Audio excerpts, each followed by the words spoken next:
colleague. So it will only mix.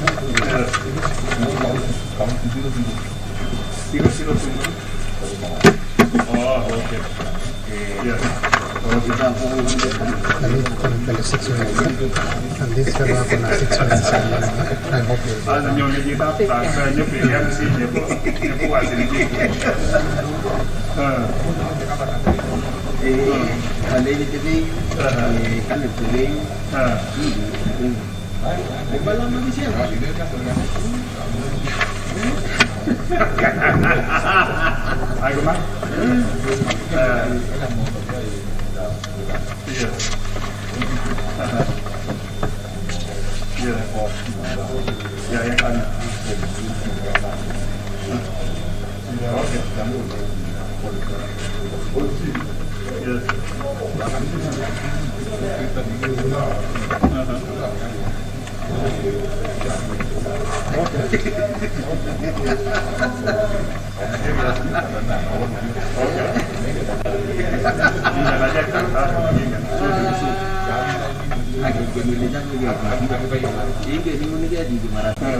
So we have 2 questions. Statement. I think it is a statement. So then we have 2 questions.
So you can go where you are. Now,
That member walking in, just walk in so that we can now move to business.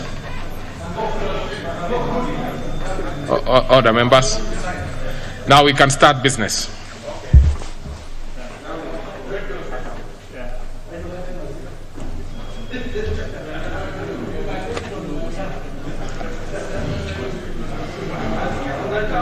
Order, members, order. So we can now start business. Order number 1, administration of oath. Order number 2, communication from the chair. Order number 3, messages. Order number 4, petitions. Order number 5, papers. Chief Whip, Majority Party. Thank you, Honorable Speaker. Honorable Speaker, on behalf of the majority, the leader of the majority party, I beg to lay the following papers on the table of the House today, Wednesday, September 22nd, 2021, this morning's sitting. Annual report and financial statements for the year ended 30th June 2020 for the Independent Policing Oversight Authority, IPOA. 2, reports of the Auditor General and financial statements in respect of the following institutions for the year ended 30th June 2019 and the certificates therein. 1, University of Eldoret. 2, Current Technical Training Institute. 3, Kabete National Polytechnic. 4, Kenya Ordnance Factory Corporation, KOFC. 5, Ewaso Nyiro South Development Authority. 6, Nyayo T-Zones Development Corporation. 7, Kenya Meat Commission. 8, Micro and Small Enterprise Authority. And 9, Africa Institute for Capacity Development. Thank you, Honorable Speaker.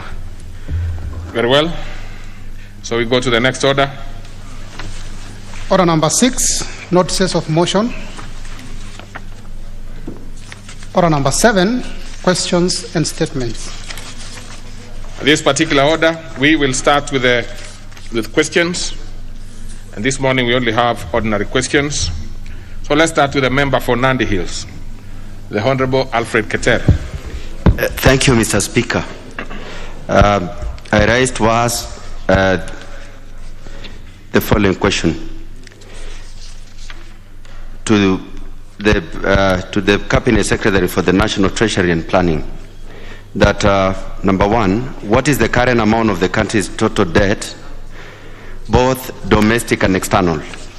Question number 2, could the Cabinet Secretary provide a breakdown of the total amount of funds that the country has borrowed, both domestically and externally, since independence, indicating the amount borrowed during the term of each of the previous and current presidents?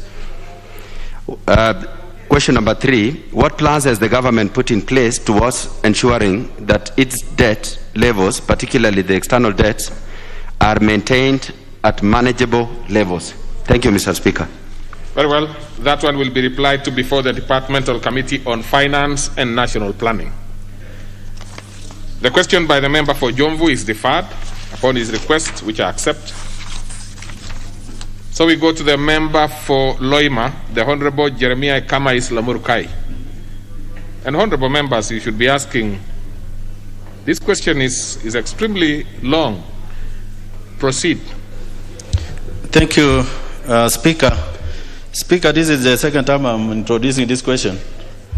And the question reads, this is question number 361 of 2021, directed to the Cabinet Secretary for National Treasury and National Planning.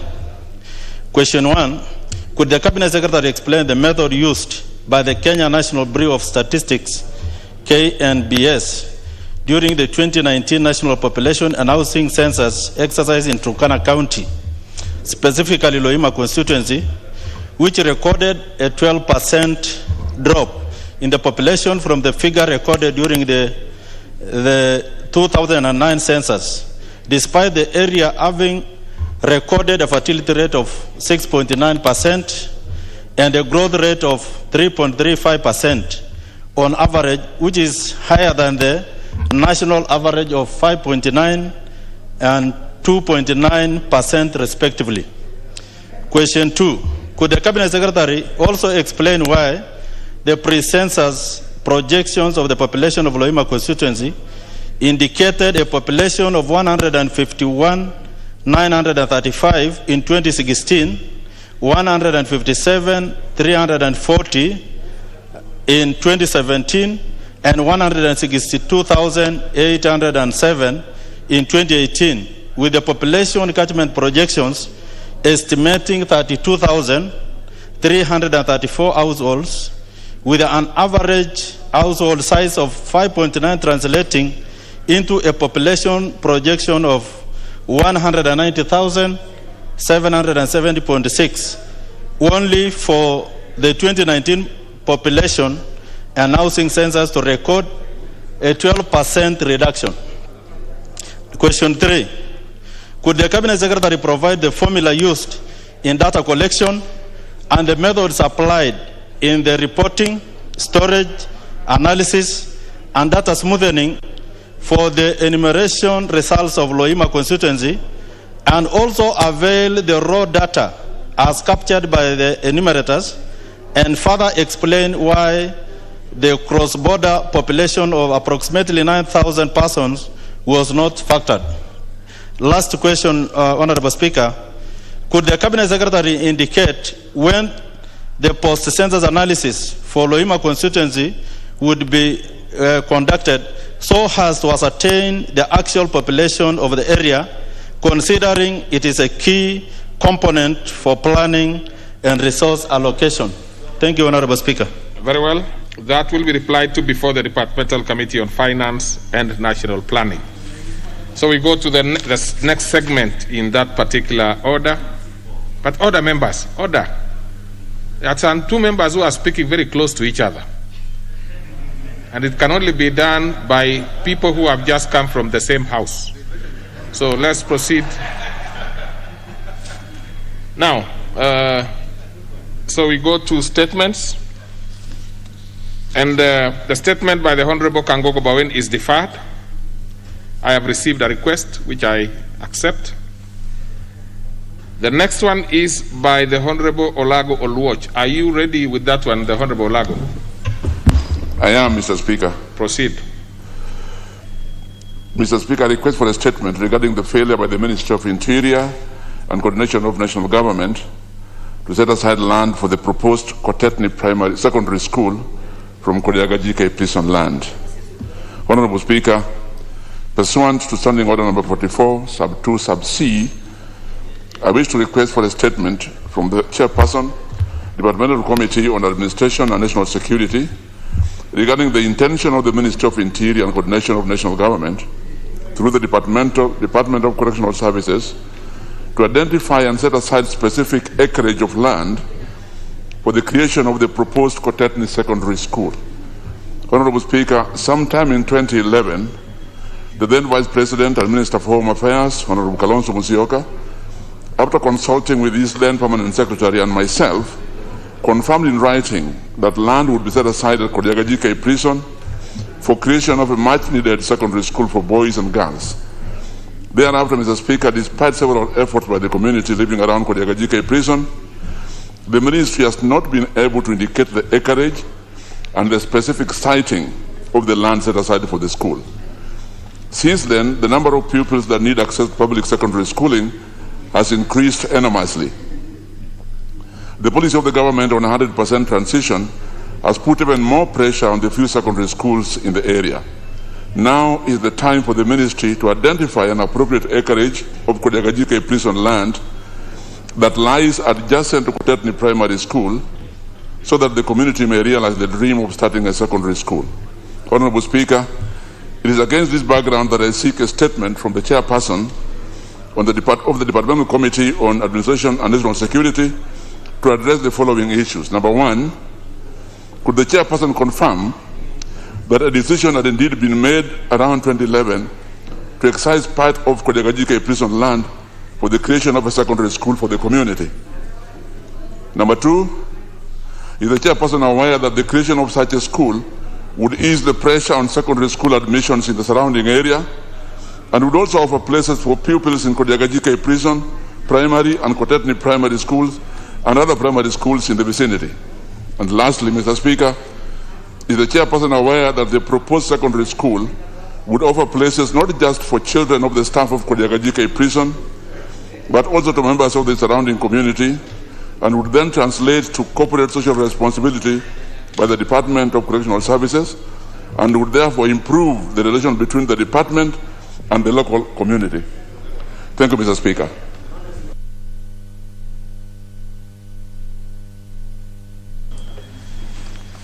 Very well. And members are discouraged from coming to the Speaker's chair because therefore disorientates his line of thought. Now, so that one, of course, will be referred to the Departmental Committee on Administration and National Security. Now, then we go to the next one by the Honorable Kipsangeret Koros. Yes, you are in the House. Proceed. Make your request. Thank you, Mr. Speaker. I rise to request for statement regarding conflicts along the Nyanza and Rift Valley boundary, Mr. Speaker. Honorable Speaker, pursuant to Standing Order 44 2C, I rise to request for a statement from the chairperson of the Departmental Committee on Administration and National Security regarding incessant border conflicts along Nyanza and Rift Valley regions, borders particularly in Sondu Market in Sigawet, Soin Sub-County. Honorable Speaker, historically, land issues in these two regions have continued to be emotive and sensitive, with residents experiencing persistent conflicts and fights, which have spurred confusion, misunderstanding on the administrative boundaries. A case in point is that Kisumu County officials have been crossing to Kericho County, that is Sondu Market, Mr. Speaker, to collect revenue in the name of taxes from the traders operating in Kericho County. Honorable Speaker, it's prudent to note that Sondu Market has been in existence even before independence, as part of the defunct Rift Valley province and particularly part of Kericho district. The acts leading to revenue collection at Sondu Market by officials from a different local government is a recipe for chaos and disorder, since traders have been victimized by paying county revenue twice after both county government officials have claimed such conflicted areas to be within their jurisdictions. Honorable Speaker, aware that there have been survey beacons since time immemorial clearly demarcating the two regions, it's impracticable for the Kisumu County officials to cross the side of Kericho in Sondu Market and frustrate the innocent traders therein in the guise for lack of clarity, a problem which has persisted in the last 3 to 4 years without mitigation. Honorable Speaker, it is against the background that I seek a statement from the chairperson, Departmental Committee on Administration and National Security, on the following. Is there clearly demarcated boundary between the counties of Kericho and Kisumu? And what has changed for the last 4 years, given that such an encroachment didn't exist earlier on? Who removed, or rather altered, the initial beacons of the general boundary survey distinguishing the two regions, and under whose supervision? 3. What measures has the ministry undertaken to clearly demarcate the boundary between the two counties with specific interests at Sondu Market? What short-term measures has the ministry put in place to ensure the local traders are mitigated against the menace of double taxation? Thank you, Mr. Speaker. Well, now, that one will also be referred to the Departmental Committee on Administration and National Security. I would be very happy to get either the chair or the vice of that particular committee, or even one member, to get to know the feeling on how long these two requests will take.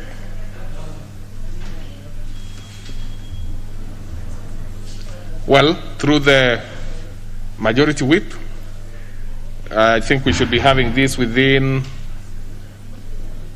14 days. Is that fair? Or do we give them 21? Thank you, Honorable Speaker.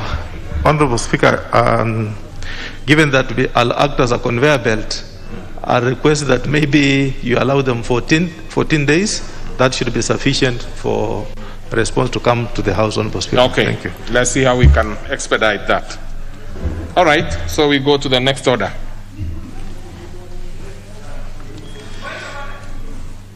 Honorable.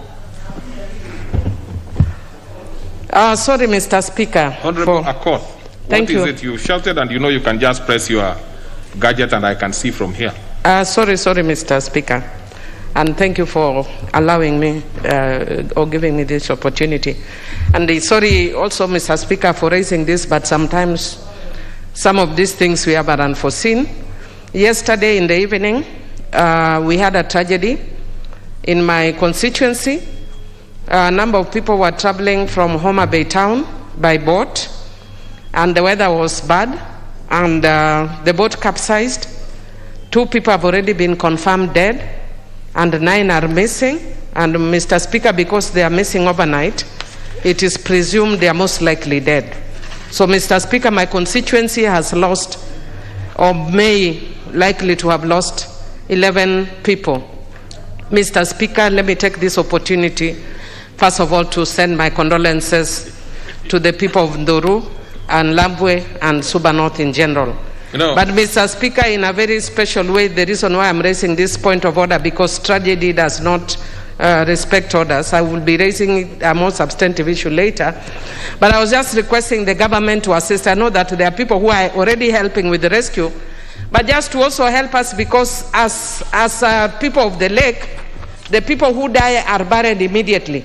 If the government, when the bodies are recovered, if the government can help us to assist those families who are bereaved, Mr. Speaker. Thank you. But you know, the Honorable Millie, I feel your pain, because this is a serious thing that lives have been lost. But you know, you're also a seasoned politician who's been in this house for quite some time. You could have easily raised it in a different manner, I mean, procedurally. I agree with you that some of these things do not require procedure, but you see, we have too many things that would not require ordinarily procedure. Therefore, if we bring all of them together, then we will become a completely unprocedural house.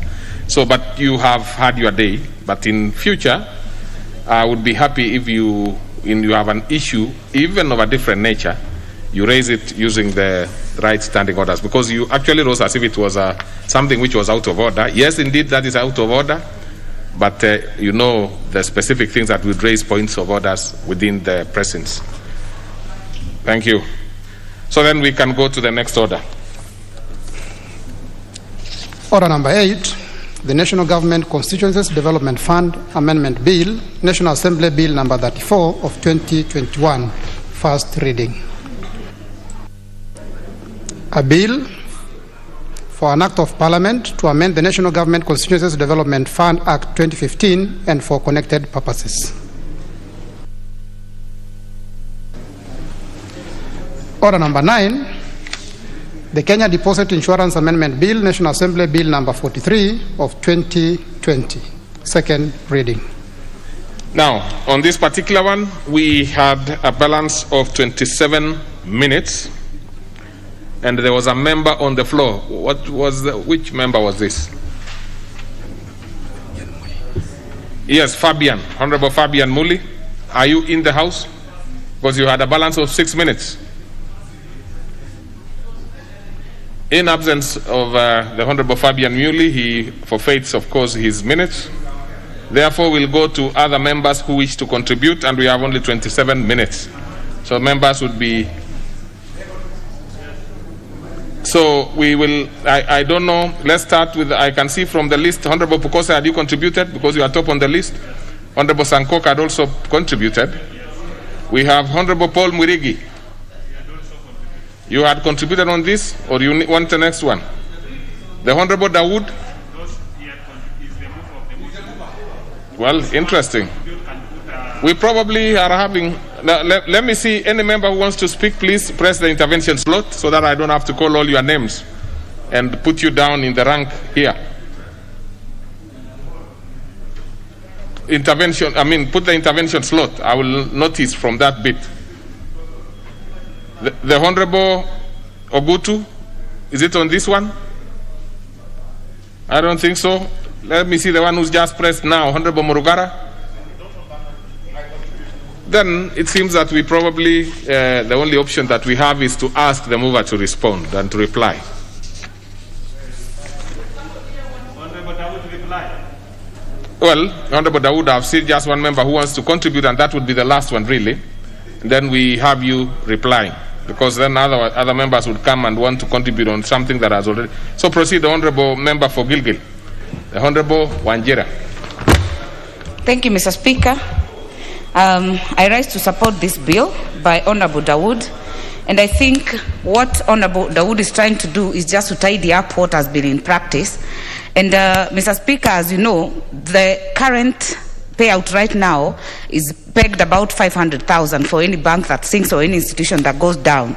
And Mr. Speaker, that means as a regulation, it is easily moved. It actually becomes a moving variable.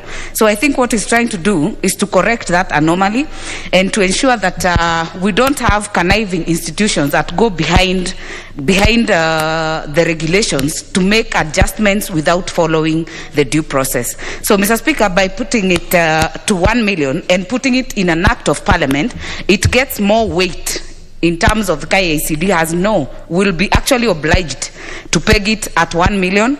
And Mr. Speaker, that means we'll have more security for these institutions, and being in law is better than being in the regulation. So I want to just thank the Honorable Dawood for that, and I support. Thank you, Mr. Speaker. That was brief. So let's have the mover replying. Thank you.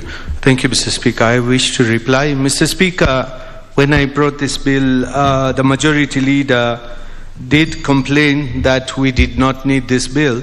Mr. Speaker, the essence of the bill, I think, was lost in partisanship because, Mr. Speaker, when I brought this initial bill in 2018-19, it has gone round to the Budget Committee. It went to the Finance Committee twice. The Honorable Dawood, I have to be very clear on something.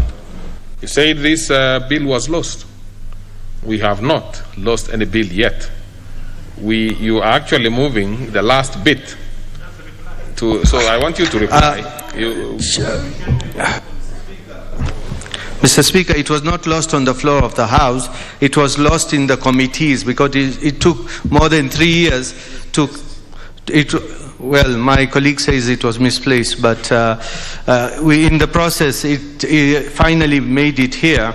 And Mr. Speaker, when I said the Parliamentary Budget Office, when they came to the Finance Committee and the Budget Committee, they recommended, because with this bill in place, the savings culture in this country will improve, and they even said that the money to the exchequer will be more than what they are getting at the moment. Mr. Speaker, when I first initially proposed it from 100 to 1 million, it was not just out of the blue. Mr. Speaker, when Chase Bank went down, the governor of the central bank raised it to 1 million, what can be given out. And Mr. Speaker, that was the basis, because 100,000 in 1989 is not the same as 100,000 in 2021. So that is why, Mr. Speaker, when they did a regulation by KDIC, did a regulation to raise it to 500,000 in 2020, that does not suffice, because a regulation can be withdrawn at any particular time. And that is why I have put it at 1 million. Mr. Speaker, like I said last time, this is an insurance. Now it is risk-based. And if we are so sure that KDIC and central bank is doing up to their job, then they should do more supervision so we don't have banks falling, and then they will not be using that money, because they have got more than 130 billion in deposits at the moment, which have been deposited by as insurance from the banks which are concerned. So, Mr. Speaker, with this I beseech my colleagues that we pass this bill, because there is nothing wrong with it. It is just going to assist our people when a bank falls. Mr. Speaker, at the moment as we are talking, up to now, the liquidation of Imperial Bank has not been completed 6 years down the line. Chase Bank took some people took a hit, and even the committee members of finance, I am surprised, because the first report they did for pre-publication of this bill, they gave it a thumbs up. But in the second report, they said it will not work because it's going to incur a lot of expenses and we cannot afford it. So, Mr. Speaker, I beseech my colleagues, because this is for our people who have got money in the banks, because we cannot say 100,000 or 500,000. Somebody who's got more than 500,000, where does he go?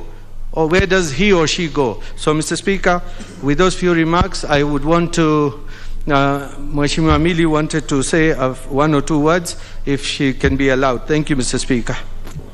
No, because we had an opportunity to give members, time. And again, Honorable Dawood, if you have to do it in future, what you need to do is to do it early, so that we can be able to understand that you are going to save some number of minutes for your colleagues.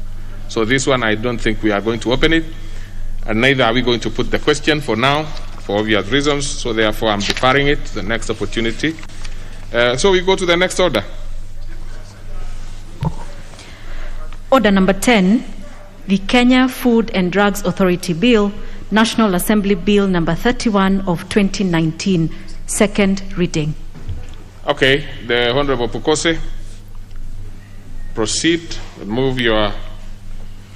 Thank you, Honorable Speaker.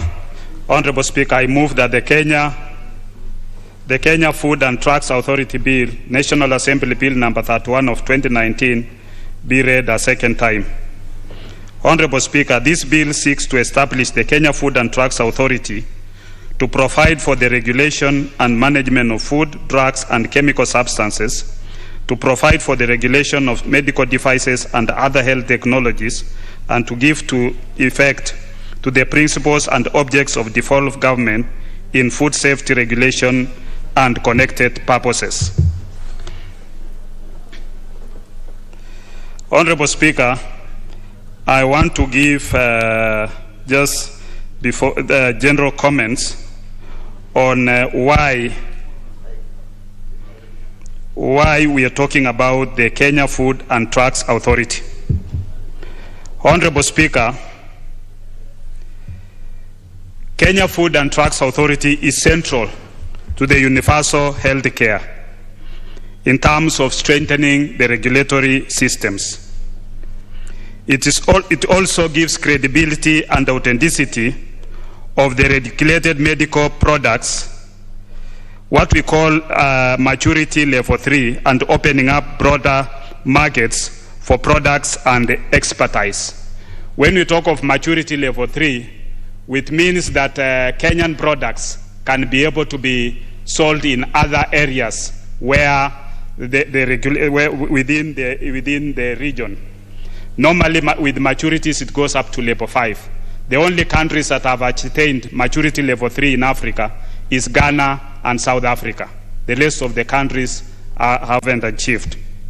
So that way, it means our products, our pharmaceutical products, can be sold within any other region outside Kenya if we achieve maturity level 3.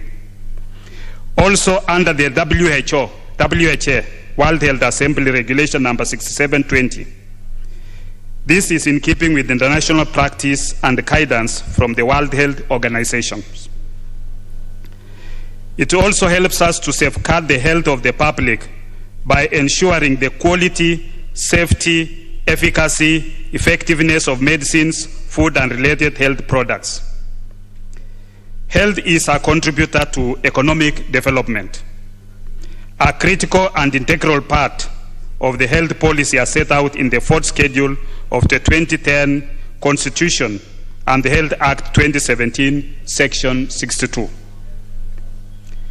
This bill aims to establish an autonomous regulatory authority to harmonize and consolidate the regulation of the trade-in, management, and aspects of utilization of all health products and technologies. What are the benefits of having this KFDA? It will support and improve the regulatory capacity of the pharmaceutical products in Kenya. 2, mitigation of substandard and falsified medicines. Because occasionally you go to a place and you find that the medicines that are being consumed could be substandard, it could be falsified, could be spurious. We also strengthen and harmonize regulatory systems in Kenya to improve predictability and efficiency of marketing approvals so that innovative new health technologies can be delivered and used sooner, ultimately improving health outcomes of patients in need. This also avoids duplication of regulatory review, accelerates scientific risk-benefit adjusted reviews, facilitate mutual recognition, and accelerate access. Towards this end, Honorable Speaker, the scope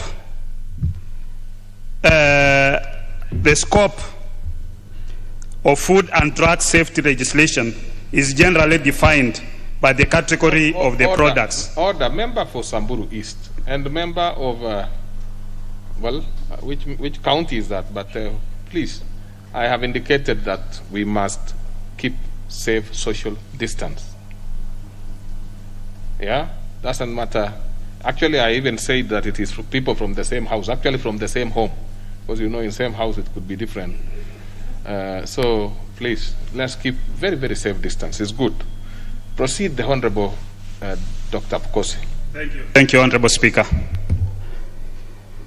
Honorable Speaker, the purpose of this KFDA bill is to safeguard the health and safety of consumers with regard to broad categories of products which they routinely consume.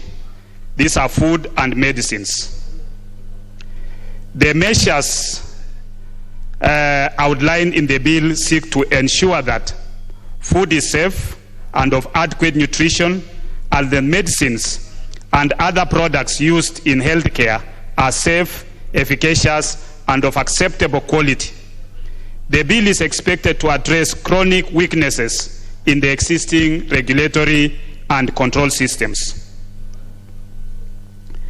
In as far as drugs is concerned, Kenya has a national regulatory authority for assuring the quality, safety, and efficacy of medicines. This is the Pharmacy and Poisons Board.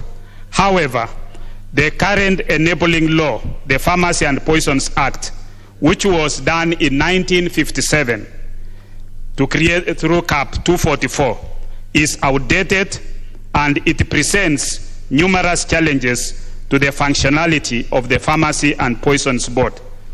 And I'll give examples. The Pharmacy and Poisons Board regulates the profession of pharmacy and medicines.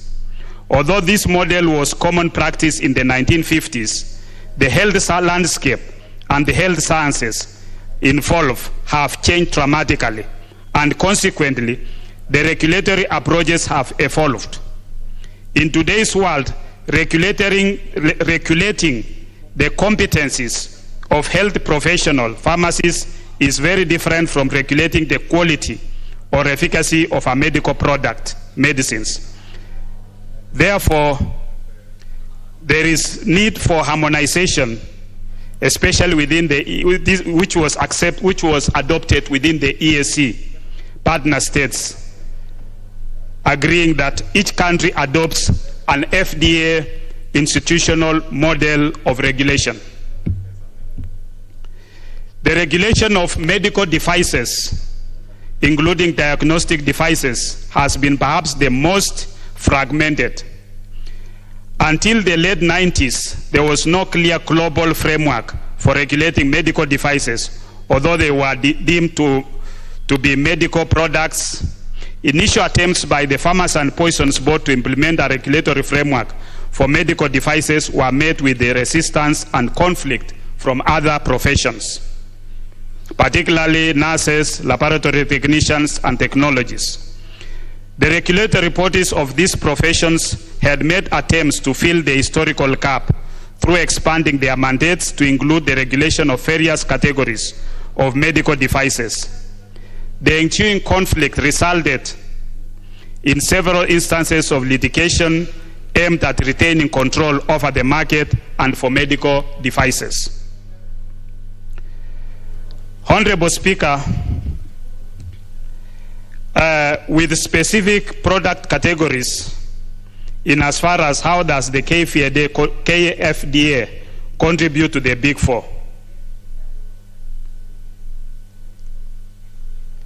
I've talked about the universal health care, which is important. I've talked about economies in terms of business.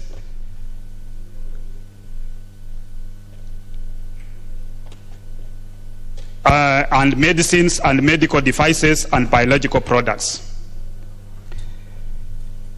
It might be too technical when we talk about biological products, but I know some members will understand. These are with what we call therapeutic. In medicine, we are talking of therapeutic. Therapeutic means products that can treat. So these has to be safe.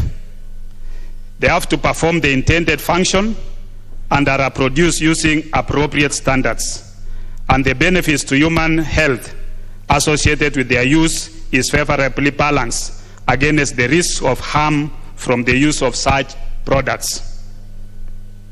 We also have veterinary medical products, which should also be safe, efficacious, and of good quality, and they are used in a manner that promotes human and animal health goals.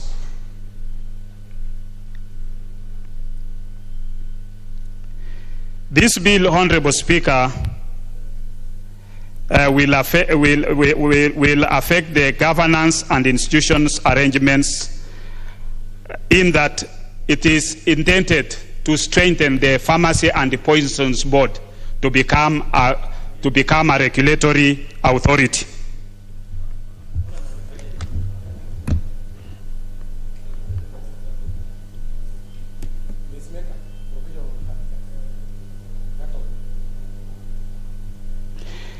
The development of the KFDA bill has moved in tandem with the ongoing regional integration, particularly within the East African community. One of the successful ventures is the harmonization of regulatory agreements within the EAC, which was done in the EAC as an EAC scientific directive on establishment of FDA by member states. What is the current status? Currently, within the EAC countries like Uganda, Rwanda, Tanzania, have what we call regulatory authority. And it's only in Kenya that we are lagging behind.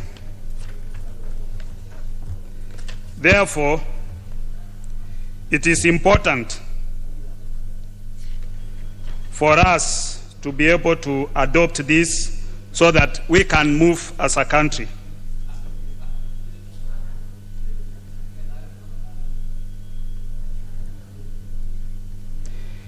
The rationale for the proposed integration of the regulation of food and drugs is anchored on the tenets of science, particularly toxicology.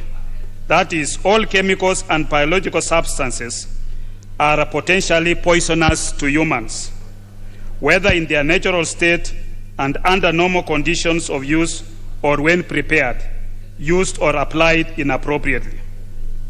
Such chemical or biological substances can enter the human body through food, animal or plant origin, whether raw or cooked, processed or unprocessed, or medicines and medical products of all forms, including human vaccines and human blood for transfusing, or medical devices and products used to diagnose disease, or cosmetic products or through veterinary medicines, when administered to food-producing animals or through various chemicals used in agriculture, industrial, or mining applications.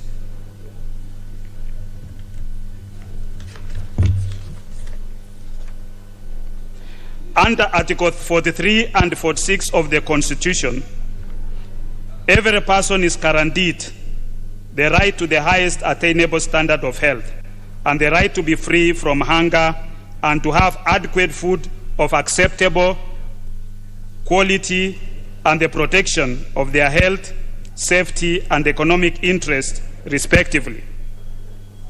The responsibility to ensure that food and drugs are safe for human consumption is therefore that of both the national government and the county governments. This is based on the fact that while the national government has the general responsibility to develop policies on health, agriculture, and veterinary sciences, the county governments has the obligation to implement such policies. The Health Act number 21 of 2017 is the overarching legislation providing for the regulation of healthcare service providers, healthcare products, and health technologies. Section 62 of the Health Act recommends for the establishment of a single regulatory body for health products and technologies. The single regulatory framework contemplated under Section 62 of the Health Act has assigned the functions to inter alia licensed health products and health technologies, licensed manufacturers and distributors of health products, conduct laboratory testing and inspection of manufacturing, storage and distribution facilities of health products and technologies, control of clinical trials, conduct advertising and promotion, post-marketing surveillance for quality, safety, and disposal of health products and health technologies, and regulate contractors for medical devices and physical security for products including radioactive materials and biological products. The Health Act further provides that the legislation contemplated under Section 62 shall provide for the granting of marketing approval only by technically competent body after appropriate assessment has established that such a product generally meets the recognized standards and approval made subject to conditions, notably with respect to the conduct and content on promotion and advertising. Honorable Speaker, despite the proposed establishments of a single regulatory body to regulate the health products and technologies and the provision on the grant of marketing approval only by technically competent body, under the Health Act 2017, the bill under Clause 12 provides that the primary object of the proposed establishment of the Kenya Food and Drugs Authority, herein referred as the authority, shall be inter alia provide for the regulation, investigation, inspection, and approval of food, health products and technologies and related matters in the public interest, and to ensure adequate and effective standards and guidelines for regulation of health products and technologies. Additionally, the bill prohibits, under Clause 79, the advertising of any health product and technology without the written permission of the authority. Further, the bill mandates the authority under Clause 113 to inter alia develop regulations with respect to the labeling and packaging and the offering, exposing and advertising for sale of food, drugs, health products and technologies, and provide the manner and procedure in which clinical trials may be conducted in Kenya.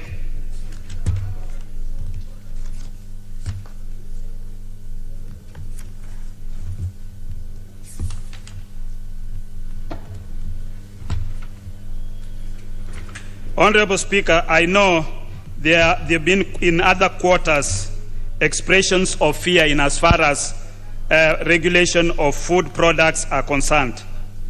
What we agreed with the Committee on Health is that only matters that are not health related in as far as food regulation is concerned, those that are managed by other departments like agriculture, they are not going to be touched in this bill, and we are in concurrence with that.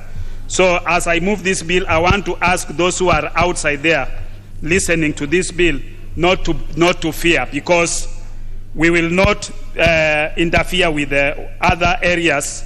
We will only be able to have in this bill that is health related, those that are managed especially by the public health officers within the Ministry of Health. Anything that is not within the Ministry of Health, we are not going to touch in this bill is concerned. Honorable Speaker,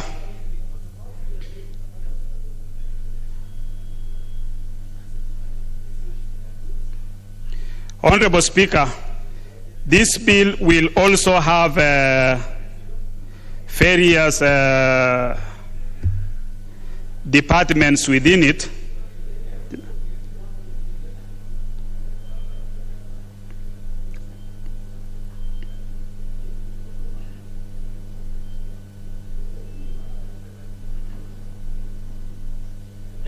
What we call the advisory committees.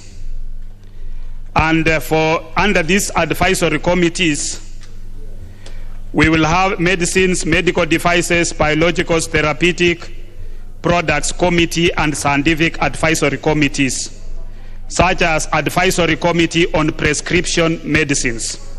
We'll have advisory committee on the safety of medicines.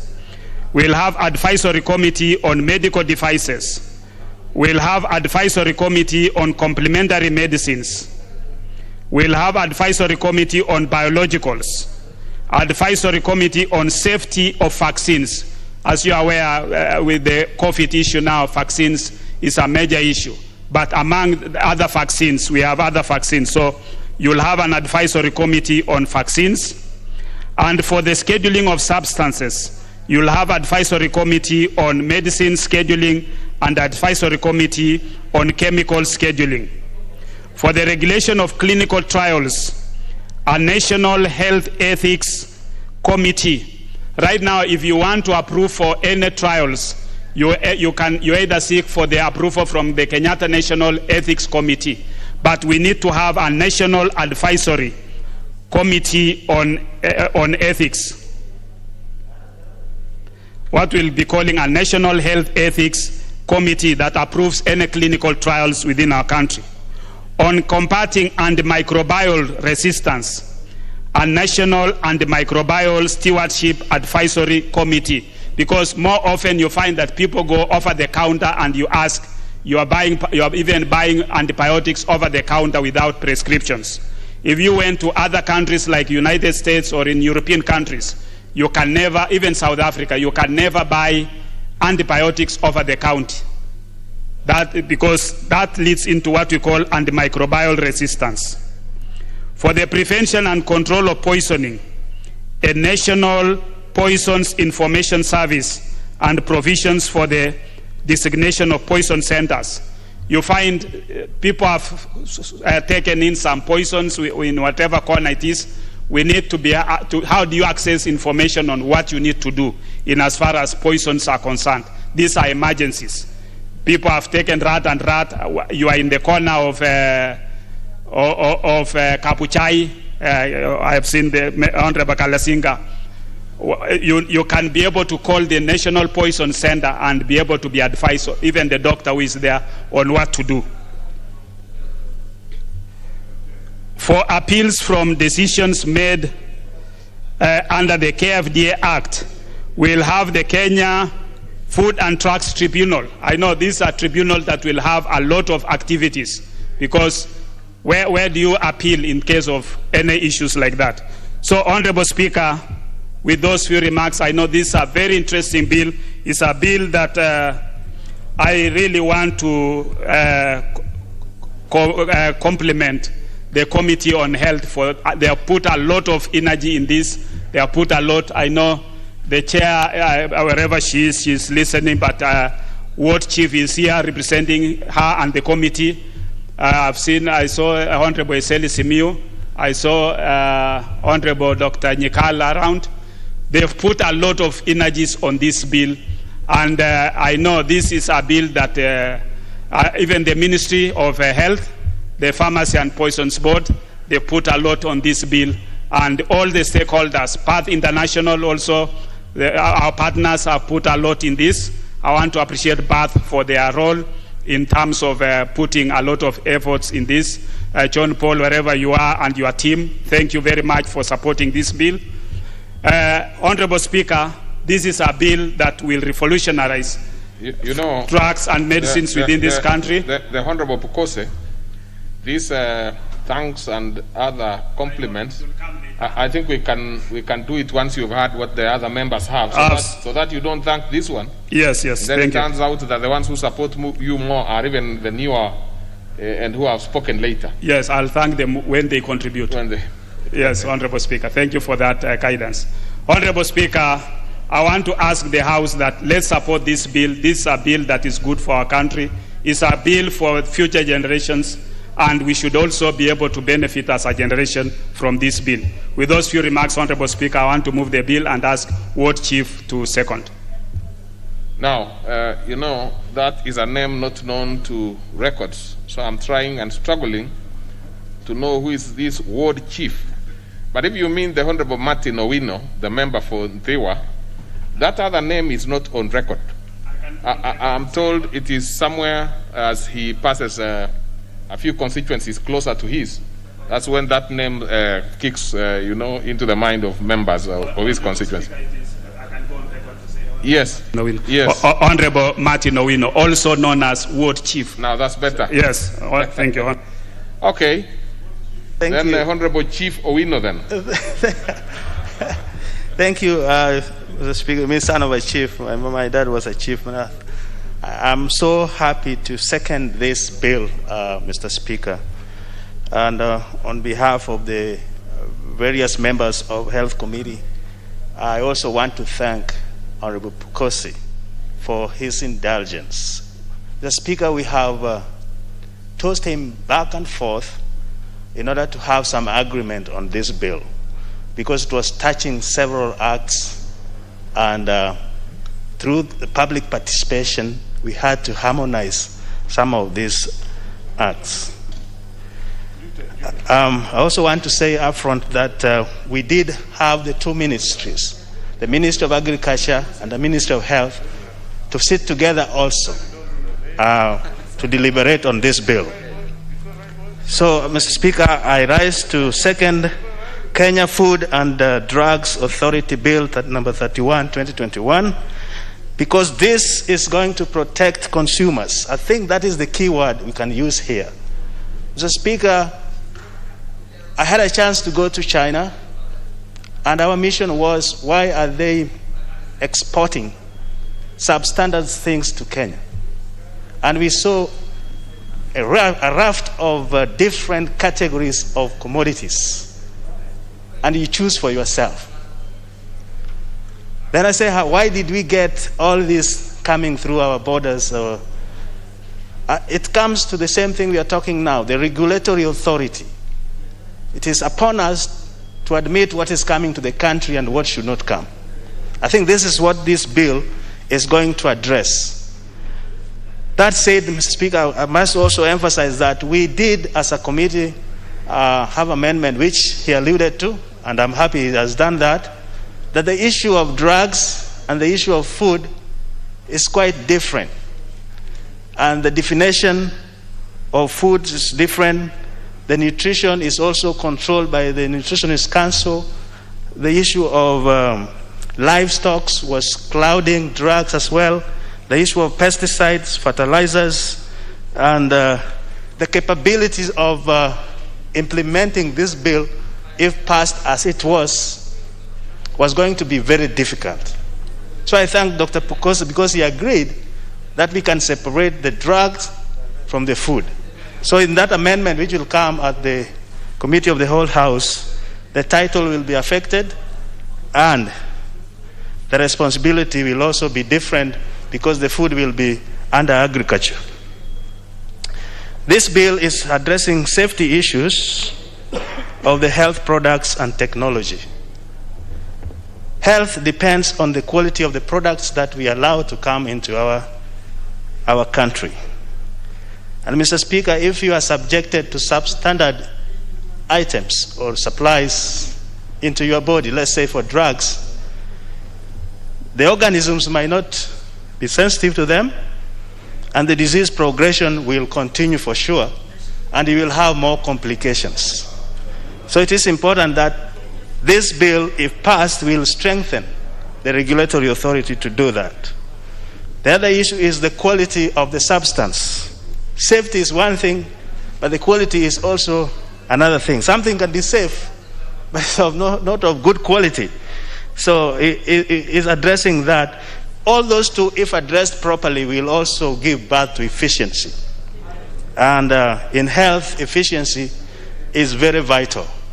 Because if there is delayance in even supplies we are talking about, because they are subjected to substandard regulations, then even people will die.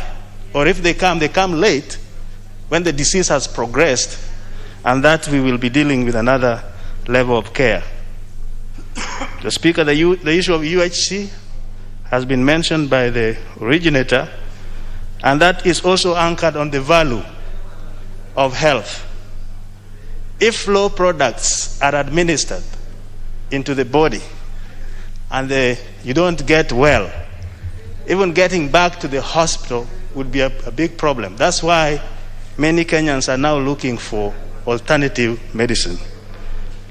So this bill is trying to cure that when we allow the products, the doctors prescribe it, we know it is of good quality and it will add value to health.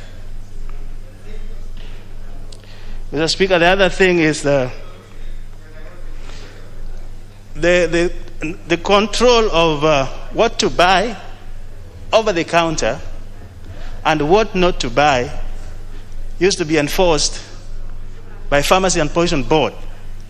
But that's not happening. Anybody can walk into any establishment, especially chemists, and buy what you want. So we hope when this is enacted, it will add more power to control of our drugs. Otherwise, I want to yield my time to members to comment on this because we dealt with it as a Committee of Health for a long time. But I think it is a good thing. And in closing, I just want to make sure you understand that the bill is moved as is, but there are amendments that are coming which will separate this bill from drugs and food. And food will be under the agriculture, and the agriculture is developing another bill for food separately. This is because we also ventured into many countries which has combined them and found that they are not very effective. Tanzania is one of them, which when the whole thing, Food and Drugs Authority, now they are trying to redo it again. The US, which is the birthplace of Food and Drug Authority, has also evolved. The name's still there, but there are sectors which has been formed separately, either to deal with food and also to deal with drugs. So with those few remarks, Mr. Speaker, I second.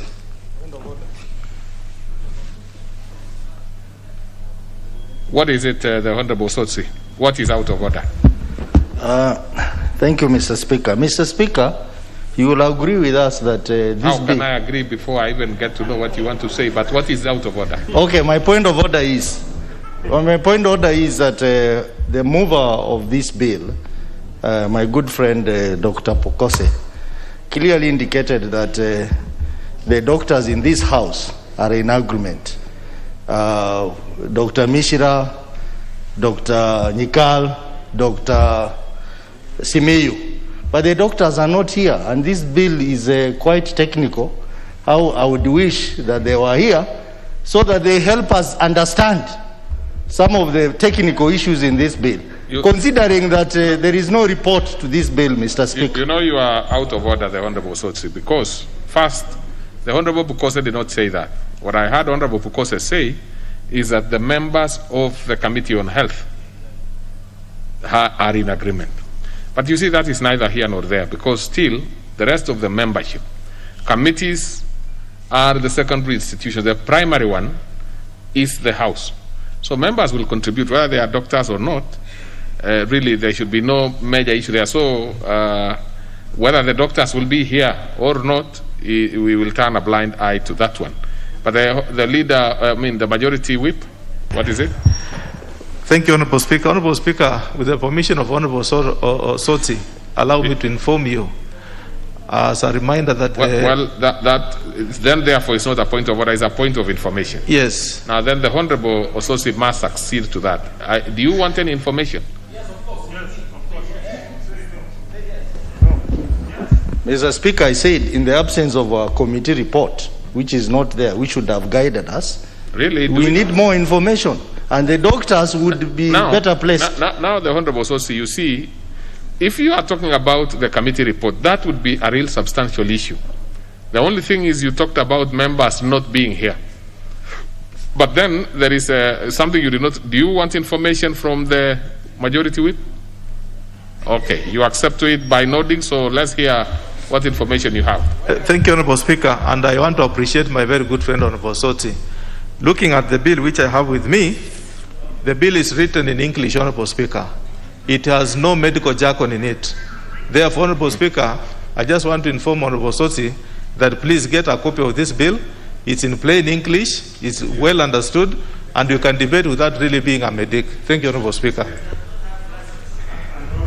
That is a problem now. You see, the Honorable Soti, the problem sometimes with accepting information, the information might not be extremely good.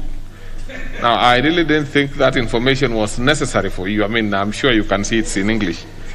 So, but then, allow me to propose a question so that we can go to debate, which is that the Kenya Food and Drugs Authority Bill, National Assembly Bill number 31 of 2019, be now read a second time. Now, I will go by the order. And I see almost as usual, the Honorable Sankok is top on the list. Yes, Honorable Speaker, because it is not by coincidence that I am called nominee 001. Even in coming to this House, Honorable Speaker, you will affirm that I come before you, Honorable Speaker, and leave after you, Honorable Speaker, because I have to earn from my sweat. Honorable Speaker, that is from the onset... That is obviously correct. Yes. Because it depends also on, there are people who should come to wait for others. There are people who come after others have waited. Now, you belong to the first category. The Speaker obviously belongs to the other. So you are doing what you are supposed to do. So proceed. Thank you very much, Honorable Speaker. Honorable Speaker, from the onset, I really do support this bill that have been brought by a world-renowned surgeon, Honorable Dr. Bukose. Honorable Dr. Bukose have seen the problems that are Kenyan facing, especially in the upsurge of cancer, in the upsurge of non-regulated food and drugs, Honorable Speaker. So, Honorable Speaker, I do support the Kenya Food and Drug Bill, which will give birth to the Kenya Food and Drug Bill Authority that will house all regulatory organs of all the foods and drugs in our country. Honorable Speaker, currently, regulation of food and drugs in our country is hazardous, just to say the least.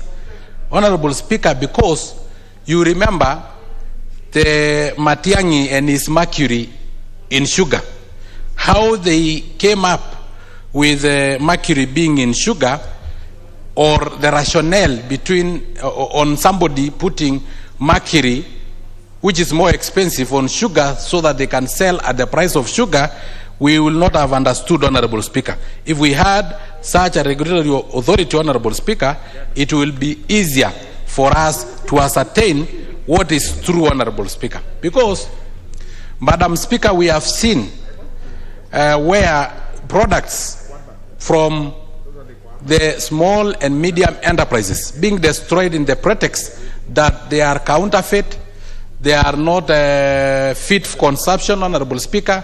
We have seen butcheries being paraded in media, Honorable Speaker, that what they are giving or selling to the citizen, the meat product, the preservatives are not up to standard, fit for consumption, Honorable Speaker. All these can be true, but do we have a professionalism in determining which one are not fit for consumption and which one are fit for human consumption, Honorable Speaker? Honorable Speaker, what we consume either as food supplement or medicine will eventually reflect on your health and your lifespan, Honorable Speaker. Honorable Speaker, our lifespan in Kenya is not comparable to other countries with such regulatory authorities that make sure that everything that we consume are professionally regulated, Honorable Speaker. So this bill by Honorable Dr. Pukose have come as a savior to the Kenyan citizen, who most of them are incurring a lot of medical bills courtesy of consumption of foods or medicine that are either overdose, underdose, or sometimes, Honorable Speaker, that are not fit for human consumption, Honorable Speaker. Honorable Speaker, this bill is very important because I know agriculture may not, the Ministry of Agriculture may not be comfortable when we talk about food, but we are not talking about food in terms of the food contents, the grains, the beans, the vegetables. We are talking in terms of what is the medicine or what drugs are within the food products that we are talking about, Honorable Speaker. Honorable Speaker, you find some animals, Honorable Speaker, are treated by veterinary doctors. They are injected, and advice given that milk cannot be consumed within 14 days of injecting this drug. Meat cannot be consumed within 1 month of treating that, such an animal, Honorable Speaker. But they end up in our marketplaces and in our tables within 3 or 4 days, because sometimes you find that the cow is not getting healed and you decide to sell the cow, Honorable Speaker. Some of these are not well regulated. Honorable Speaker, some people spray insecticides to vegetables, to tomatoes, Honorable Speaker. I come from an area where there is irrigation along our Songoro River, and I have seen tomatoes being sprayed with chemicals. I think they call it, I don't remember the name of the chemical, and they spray so that it can become bigger or it can ripen. And the following day, it is in our tables, Honorable Speaker. Is it fit for human consumption? Is it the cause of the upsurge of cancer? That is what Honorable Dr. Pukose is trying to address. And being a medic and a world-renowned surgeon, Honorable Speaker, he must have had it firsthand from the experience, because up to now, Honorable Dr. Pukose offer free medical treatment and surgeries to his constituents whenever he is at his constituency. Honorable Speaker, so I know this is a well-informed bill, Honorable Speaker, because of the problem that we are facing, Honorable Speaker. Honorable Speaker, cosmetics are even worse, Honorable Speaker, and they need to be regulated, Honorable Speaker. Honorable Speaker, because our ladies are so much into looking beauty and attracting more men at the expense of looking into their kidneys and looking into their organs that may fail because of the overdose of some of these chemicals that are used in lightening their skin. Honorable Speaker, the skin are lightened by drugs that destroy melanin, Honorable Speaker. And sometimes for these cosmetics to stick into our bodies, you need a sticker, and most of the time they are heavy metals like lead and mercury. If you use them in your lipstick, Honorable Speaker, and also in our, if you use them in our lipstick, Honorable Speaker, you may end up even giving the same mercury and other poisonous chemicals to even our spouses, Honorable Speaker. Honorable Speaker, Honorable Pokose talked about maturity level 3, which enable us to have products that we can sell beyond our borders, Honorable Speaker. Currently, it is only South Africa and Ghana that their drug and pharmaceutical products are at maturity level 3, meaning they can sell and get foreign exchange beyond their borders. But for us, Honorable Speaker, we produce them within our borders and use them within our borders because we cannot be able to sell because we are not regulating them, Honorable Speaker.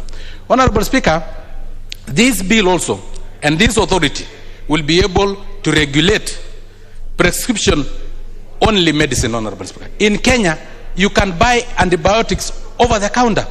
You go to other countries, you must have a doctor's prescription and a doctor that is known, Honorable Speaker, so that we don't have people using medicine that will end up having resistance or even side effect to the one using, Honorable Speaker. Honorable Speaker, I can give an example of an antibiotic like penicillin. Yes, it may be penicillin. We also have some other antibiotic like cephalosporins, like ceftriaxone, Honorable Speaker, but then common citizens don't understand that these two have a common thing called beta-lactam ring, which is the cause of resistance from bacteria that produce beta-lactamase, Honorable Speaker, that break down the ring, Honorable Speaker. So you end up having cross-resistance, Honorable Speaker. Honorable Speaker, lastly, because I see my time is up, I'll also employ upon Dr. Pokose to allow us bring an amendment to include regulation of assistive devices used by persons with disability. I have a bill in this house that NHIF will be able to cover the provision of assistive devices to persons with disability. What I use as a person with disability, like crutches, caliper, and wheelchairs, Honorable Speaker, hearing aids, is a prescription equipment. What I use may not be used by Honorable Danita. Honorable Speaker, if you end up having somebody who was able to use crutches being given a wheelchair, he will end up becoming more disabled because of the dormancy that come with a wheelchair. Otherwise, you will have exercise using crutches, running up and down, Honorable Speaker. So I will also employ Dr. Pokose. Very well, thank you, 001. Let me have the member for Ingembe South, the Honorable Muringi Paul. Thank you, Madam Speaker. Madam Speaker, I rise to support this bill. This bill is a very important bill, Madam Speaker. The regulations which are existing currently, they ought to be regulated further to put more safety to the use of medicine, Madam Speaker. Madam Speaker, it normally is saying that a health country is a health country. When we will regulate this sector, Madam Speaker, it will help us to receive medicine of good quality, because sometimes the drugs or the medicine which are sold in our country, Madam Speaker, without regulation, they are of substandard and others of low quality. So when we pass this bill, Madam Speaker, the medicine will be of good quality. Madam Speaker, also the marketing of the medicine. Without regulation, Madam Speaker, our economy will not grow, because we have some products which, when Madam Speaker, to medicine, they can earn this country foreign exchange. But without good regulation, Madam Speaker, we will not get market outside there. So this will help us to market something which is of good substance outside there. Then, Madam Speaker, our people who normally seek medical attention now and then, they will be safe because the medicine and the care they will receive when receiving this medicine will be of good quality because there are those regulations which are put in place. Madam Speaker, in most cases, some of the medicine which are sold over the counter, there are no advice given to patient. You can buy whatever medicine you want to buy without getting any restriction. And Madam Speaker, that tend to misuse medicine. Also, Madam Speaker, the advertisement of the medicine. Honorable Kose has clearly elaborated that in order for anybody to advertise the medicine, the subscriptions must be authorized by the regulation so that somebody cannot or would not advertise something which is not of good substance. Also, Madam Speaker, the nutrition level, the nutrition content of the medicine being sold also will be or it will be enriched with the nutrition because there are some or there are a board which is overseeing it and which is regulating it so that at least the people consuming it cannot be harmed or affected by the medicine. Also, Madam Speaker, the risk people encounter when you use substandard medicine, because some of the people die because of using medicine which is not subscribed or medicine which is not of which is of low quality.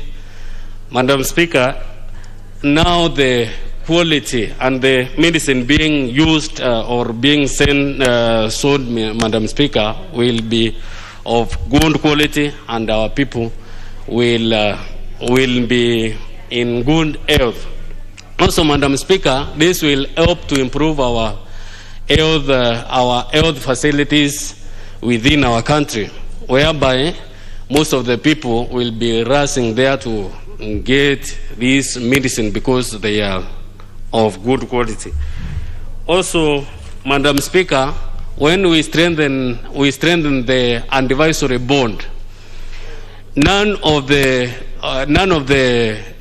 private medical facilities, which normally people are open to fetch money, will be existing because those ones will be regulated by these advisory boards, Madam Speaker, and our people will be in a safe country where quality health is offered, Madam Speaker. Madam Speaker, also the people who misuse the medicine, who use it for the wrong purposes, will not get that loophole of using or misusing the medicine with the people. So, Madam Speaker, this bill is a good bill, and it is a bill which will enable regulating or which will enable our health facilities to grow well and also our people to live well. With those, Madam Speaker, I beg to support. Thank you. Very well. The member for Gilgil, the honourable member represent the people of Gilgil. The Honorable Wanchira Wangari. Thank you, Madam Speaker.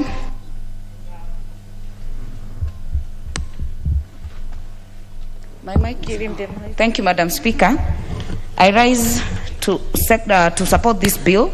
And Madam Speaker, the reason maybe we would have more confidence is the mover of the bill as a medical practitioner. And in terms of the need for the bill, Madam Speaker, we are in agreement. And this bill was conceptualized, I see it was published in 2019. That was even before we were really hit by the COVID pandemic. The need for this control has actually been amplified in the last 2 years because, and many members in this house will agree, like for the last 3 months, let's say, or so, or 6 months, 3 to 6 months, the number of burials that we have had to attend as members of parliament and many families that have suffered are quite a big number, Madam Speaker. So in terms of is there a need to regulate, I say definitely. But the second of the bill, I had Ward Chief or Honorable Owino had actually alluded to some of the issues that would concern some of us. Personally, I think the issue of drugs and medicine needs to be separated from the issue of food. One, because the conflict of the two ministries will actually arise if this goes the way it is. That is because we need the responsibility to be put where it is. And the issue of agriculture, Madam Speaker, is squarely under the Ministry of Agriculture. And it's not just about the food and the selling. It starts from the planting, the fertilizers that are used. It starts from the chemicals that are being used, and it goes all the way to the distribution, Madam Speaker. So I think we can be able to separate these two issues, and that will go a long way to ensure that it is neat as a regulation, that we don't become ambiguous, we don't leave room for manipulation, and we are clear as a House as to what needs to be done. Madam Speaker, I am very concerned about the issues that have been raised in this bill in terms of fake medicine, in terms of substandard medicine, but even as we look at universal healthcare services in this country, this needs to go hand in hand, that we do not harass the villagers who are just really looking for help in terms of buying medicine. We take care of both their welfare and make sure that we get the accessibility and affordability considered. And this now goes to the role of the counties in this whole issue, Madam Speaker. Why I say that? I have a village called Dogono in Gilgil. If someone wants to get a doctor's prescription, they will have to go to Gilgil town or go to Nakuru town. You'll spend 1,000 shillings to go get a prescription, which is maybe an emergency. So unless these things are locally available, it will still become very hard to actually implement. And I say that because just a few years ago, we had the Pharmacy and Poisons Board tried to even effect the banning of the selling of, say, Viagra on the counter. And why? Is because it's supposed to be prescribed by a doctor. But how many today are buying it over the counter? How many are dying from those unprescribed and uncontrolled products? I think, Madam Speaker, this issue has to be looked at holistically in terms of getting the healthcare close to the people. And I've said it before, Madam Speaker, and the counties need to take note of this, that we must separate the issue of primary healthcare and that of referral healthcare. Let us localize the issue of immunization, the issue of family planning, the issue of malaria, diarrhea, all those things, Madam Speaker, or ailments should be handled at the local level in the dispensaries and in the health centers. That would now ease or make it easy for referral hospitals to deal with more complicated matters that will be referred to them. So I think we can be able to look at it that way.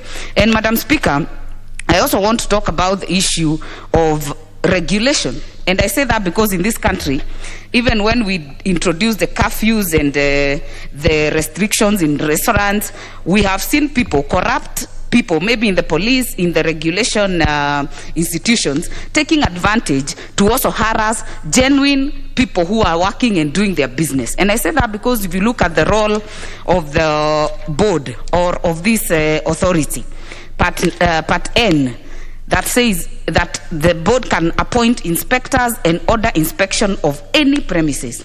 That, Madam Speaker, is quite open-ended, and if it's not regulated itself, would amount to abuse.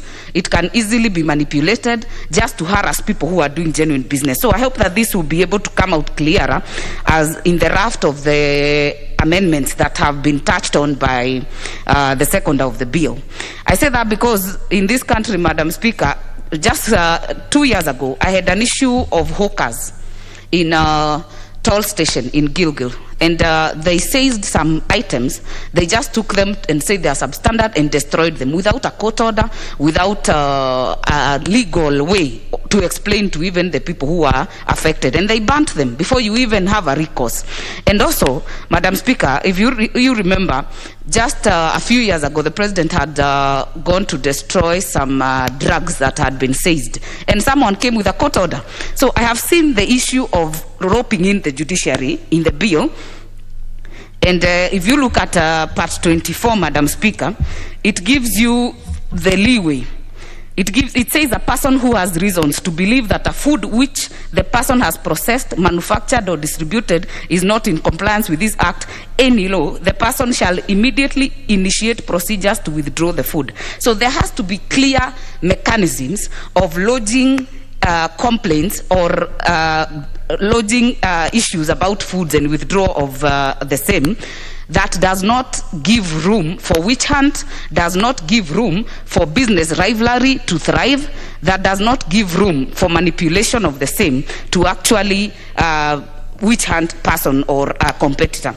Madam Speaker, on the issue of food, and I think this, we have said it before, we have seen sugar being contaminated, we have seen aflatoxin in maize, and Madam Speaker, the effect that have actually gone to foods that are not healthy or are not good for human consumption now affect the health. So in terms of are they interrelated? Yes, the issues of food and drugs and medicine are interrelated, but I think we should separate them so that we have a clear way of dealing with them in each ministry, that is agriculture and health. Madam Speaker, the role of the counties needs to come here very strongly. I say that because by the Constitution and Schedule 4, the issue of agriculture are devolved, the issue of health, the implementers are mostly the counties. So we must get a way of not centralizing what has already been taken to the counties. We centralize the issue of policy, but the implementation must bring into board or on board the counties and the organizations in the county. I say that because when the health is not working, we always actually take it to the counties. But in this one, we should retain it to be an issue of policy and the implementation to loop in the counties, Madam Speaker. Madam Speaker, just recently we were dealing with the issue of vaccines. And Madam Speaker, you know this COVID, nobody had a marking scheme on how to deal with it, nobody in the world. It has really taught us a lot of things. And just recently there was an uproar that some vaccines had been taken by one person or an interested party and to start distributing. And Madam Speaker, that is where now we will start losing this war even in vaccines. We must get the government to be the one squarely responsible for these vaccines. I say that because that will mean the issue of non-tested, the issue of vaccines that are not up to standards will be eliminated. And Madam Speaker, the government can take the responsibility squarely so that we don't just open it up for economical value or for political value. That way, Madam Speaker, we will lose it. And I hope that we will be able to take control squarely of the issues of vaccines, just the way we do even with children. The issue of polio, we take it to every house. And I hope that the Committee of Health will actually ensure that even this COVID vaccine, we must get to a level that we actually make it a mandatory vaccine. Let us help gain the hard immunity that we desperately need so that we are able to deal with it. In fact, Madam Speaker, I was wondering the other day, why would we even open it up to teachers to decide whether they want to be vaccinated? I think we need to get to the level where even when the Ministry of Health go to Kavonokia and they say they don't take vaccines, they're actually taken by force and even arrested. I think we should actually make them mandatory. But with those many remarks, with those reservations, I beg to support. Thank you, Madam Speaker. Very well. The member for Suba North, Honorable Hadiambo Akoth. Millie. Thank you, Madam Speaker, for giving me this opportunity. Madam Speaker, let me take this opportunity to thank Honorable Fukose for bringing this bill. Madam Speaker, as he was moving, I was a little concerned initially because I thought he meant that there is no legislative framework. But he clarified that there is indeed a legislative framework, but that he is seeking to make it better, which is indeed good. Madam Speaker, in fact, as Kenyans, if there's one thing that we have in this country, it's a very strong legislative framework. Our challenge usually is on the implementation. And therefore, I would want to encourage us as a country that we need to focus very strongly on ensuring that we implement what we pass. Madam Speaker, I'll try to be very brief because I've actually only read a little bit about this law. But I want to indicate as a first that one of the things that we must do as a country is the way the world is moving is towards specialization. We have countries that are now moving towards medical tourism. And for you to effectively have medical tourism, Madam Speaker, it means you must have very clear standards for people to be able to have faith and trust in you as a country, as a medical tourism destination. Madam Speaker, that is why you find that a lot of Kenyans are headed towards India, because they have regulated and provided standards. That is why Turkey is also becoming another destination for medical tourism. Madam Speaker, you find the same with other categories, Madam Speaker. And as a country, even as we look at social issues that affect us, we must also learn that we must manage a country as a commercial entity for it to make sense, because the era of charity is long gone, and countries must know that you must have a competitive edge as a country in order for you to attract investment. The era when the donors would come into the country and throw in a lot of money because we are poor African countries is long gone. Countries must take care of themselves. And in that process, you must build your capacity over something. And Kenya has opportunity, not just in food, but in medicines. And that is why this bill is very, very important. As an agricultural country, we have an amazing wealth of food. I'm really shocked if you look at even the countries that are allowed to export their fish to other countries, Madam Speaker. Yet we actually produce fish in such huge amount and quantities. But how do we then ensure first in terms of production that we reach areas that traditionally have that sort of expertise? Like, for instance, why do we want to put a lot of energy for fish in Thika when you have Suba North as the producer of fish? Why don't we build their capacity there? Why do we want to diversify tea into other areas when we know that Kericho and other places in central Kenya are doing very well? How do we then make our tea more marketable elsewhere? But Madam Speaker, above all, it's an issue of standardization, so that our products are not trusted just within but outside the country. And that is why, Madam Speaker, I am happy because I was worried that we have not provided for one category that is very significant, but I've actually gleaned through and I've seen that we've made provision for herbal medicine. If you look at a lot of the medicines that are used for all manner of treatments, most of them are actually herbal. And if you ask our forefathers, and you don't even need to ask our forefathers, even our parents know that there are certain medicines that will be struggling with very major, diseases that, in the conventional medicine can't cure. And all your grandmother does is tell you to swallow or chew some herb, and you are as good as, new. But we have not equally invested in that, and that's why I'm happy that we are actually, if you look at their definition about food, herbal medicines, and therapeutic cosmetics. So, Madam Speaker, I am actually happy that we are investing in that as well.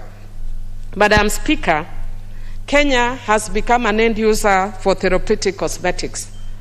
And unless we provide standards, there are actually things that are not allowed in other countries. Like in the US, the FDA authority will not allow certain cosmetics that we use here in Kenya, especially for lightening skin.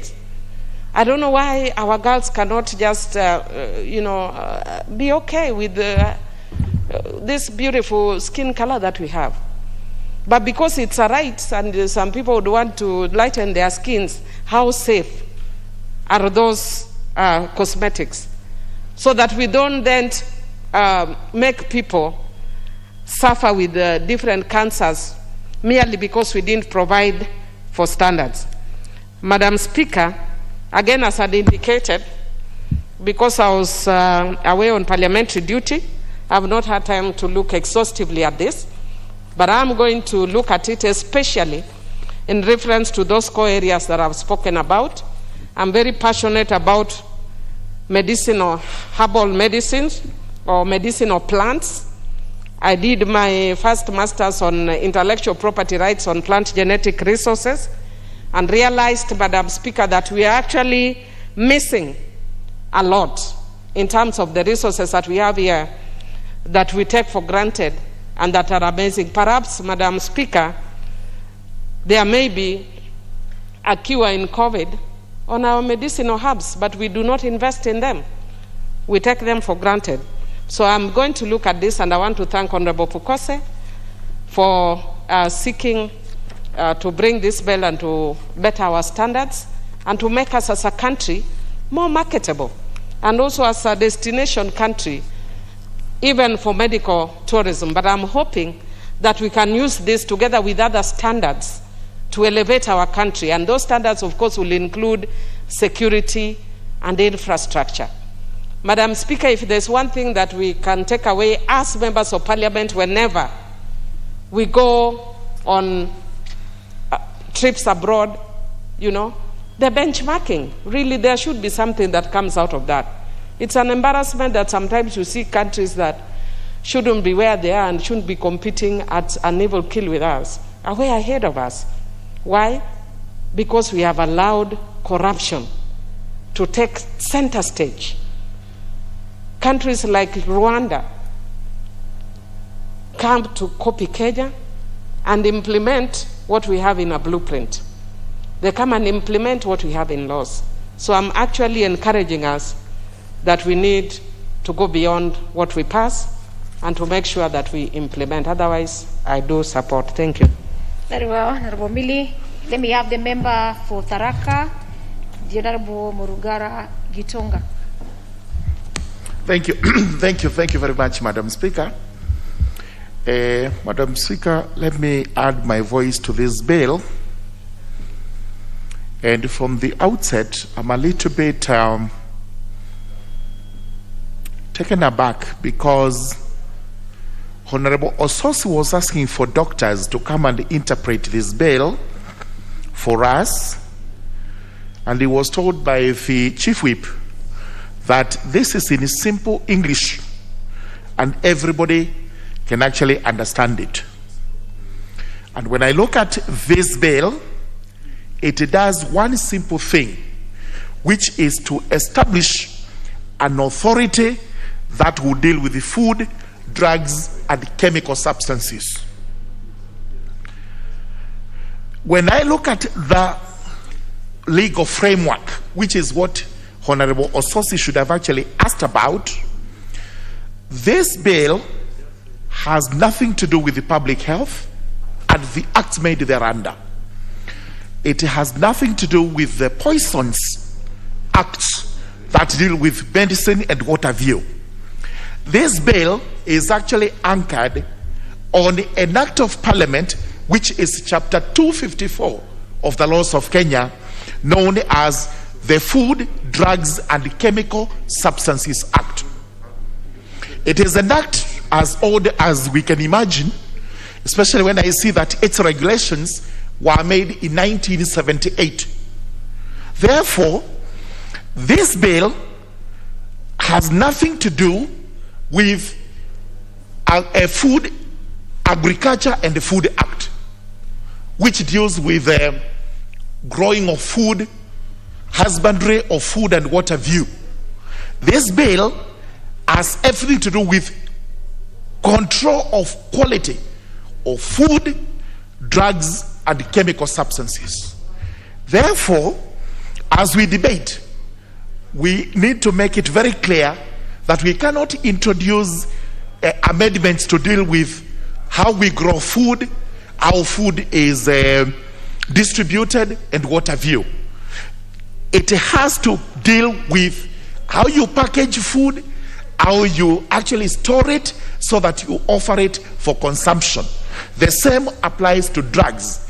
How you manufacture drugs, how you package drugs, and how you offer those drugs for sale. And other chemical substances, including cosmetics and therapeutic substances.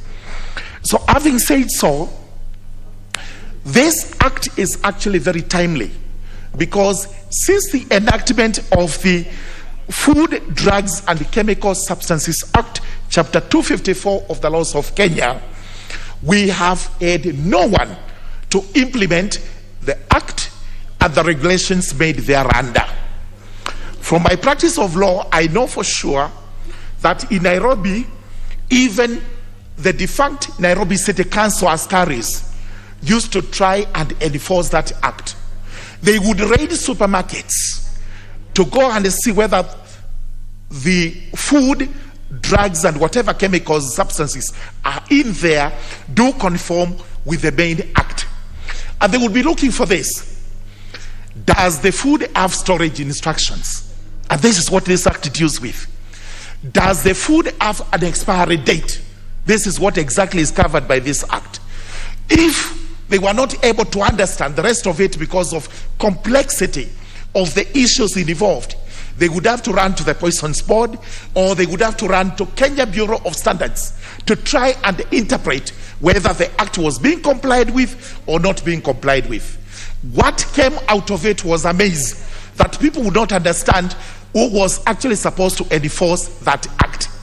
And now, because of that default, Honorable Pukose, the Health Committee, and all the other stakeholders have come up with a bill to establish an authority that would take charge of the Food, Drugs and Chemical Substances Act and the regulations that are made thereunder. This is the bill we have today. This is the bill we are debating. And if I'm wrong, then the Honorable Pukose can actually inform me. I give him that permission.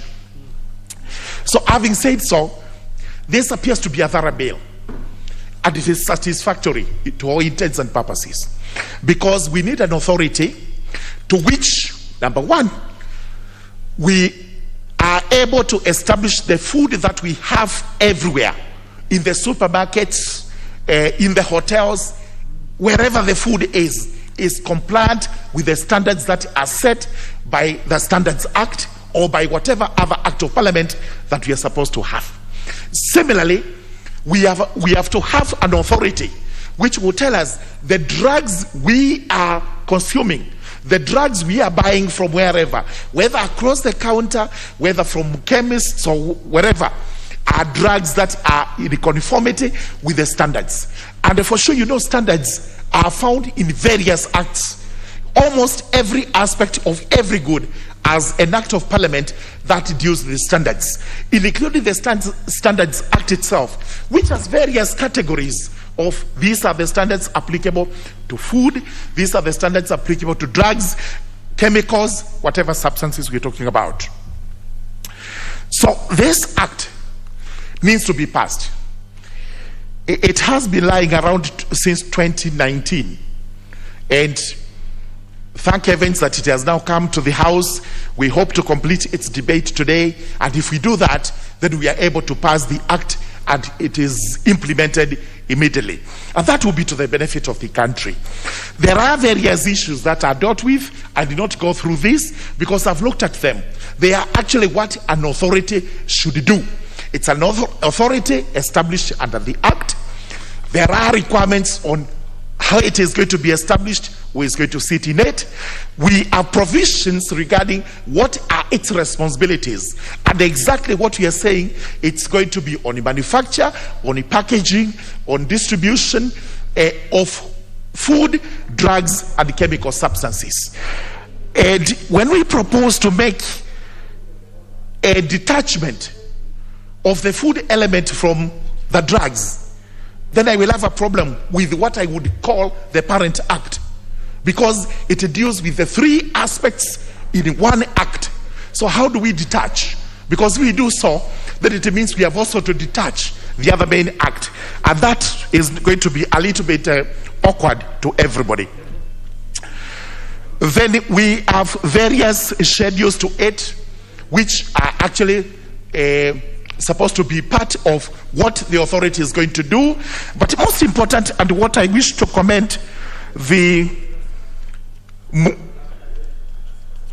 sponsor and the move of the bill is section 114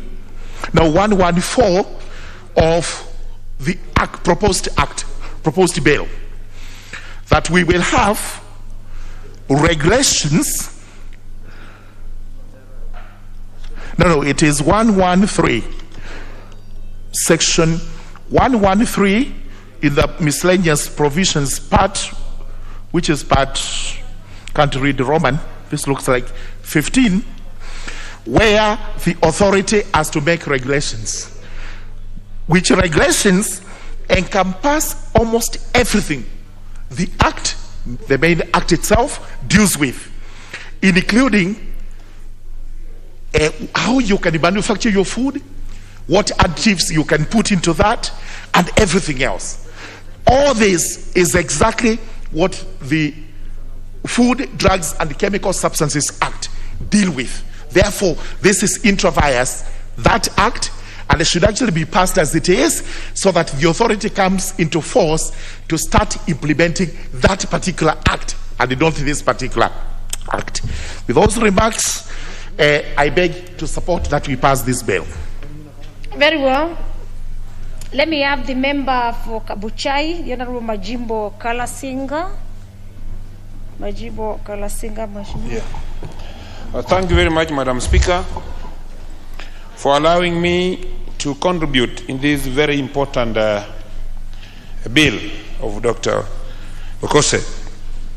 First and foremost, Madam Speaker, is that when you see this bill being given name Food and Drugs, Madam Speaker, in the first place, Madam Speaker, this, unless taken to amendment, as Honorable Owino said, is going to create serious confusions. In the first place, Madam Speaker, when you talk of food, we have food that move from the farm to the fork, Madam Speaker. Farm from the fork means this food cannot reach the medical levels. Like if you go to the farm and harvest and you take the pot to cook, it's from farm to fork, Madam Speaker. Such are very serious things, Madam Speaker. If we put together under food and drug, Madam Speaker, it will bring us serious confusions. But as we go to this, Madam Speaker, when you look at food safety, it always is taken serious. It's a procedure, Madam Speaker. You find, Madam Speaker, that when the first product of this food process, Madam Speaker, is a raw material of another process, Madam Speaker. Stage 1, Madam Speaker, and stage 2 and stage 3 is a process. So, Madam Speaker, if we talk of this being one, we are going to have that. When we look at, Madam Speaker, it is the department. It will be the Department of Food and Agriculture, Madam Speaker, that will give us the real traceability in case we have a food problem. You look at an issue like Madam Speaker, like aflatoxin. This originates from the farm, Madam Speaker. Order. There is this member, honorable member. I don't want to mention your name today. You must go back. You cannot just cross over. You must go back to the back. Bow. All the way. You bow, and then now you come to have your seat.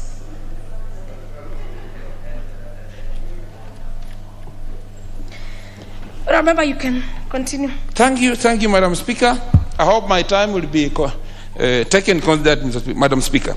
Now, Madam Speaker, when you look at this bill, I have taken time to study this, Madam Speaker. I realize that this bill, Madam Speaker, is borrowing much from one very serious FDA of America, Madam Speaker.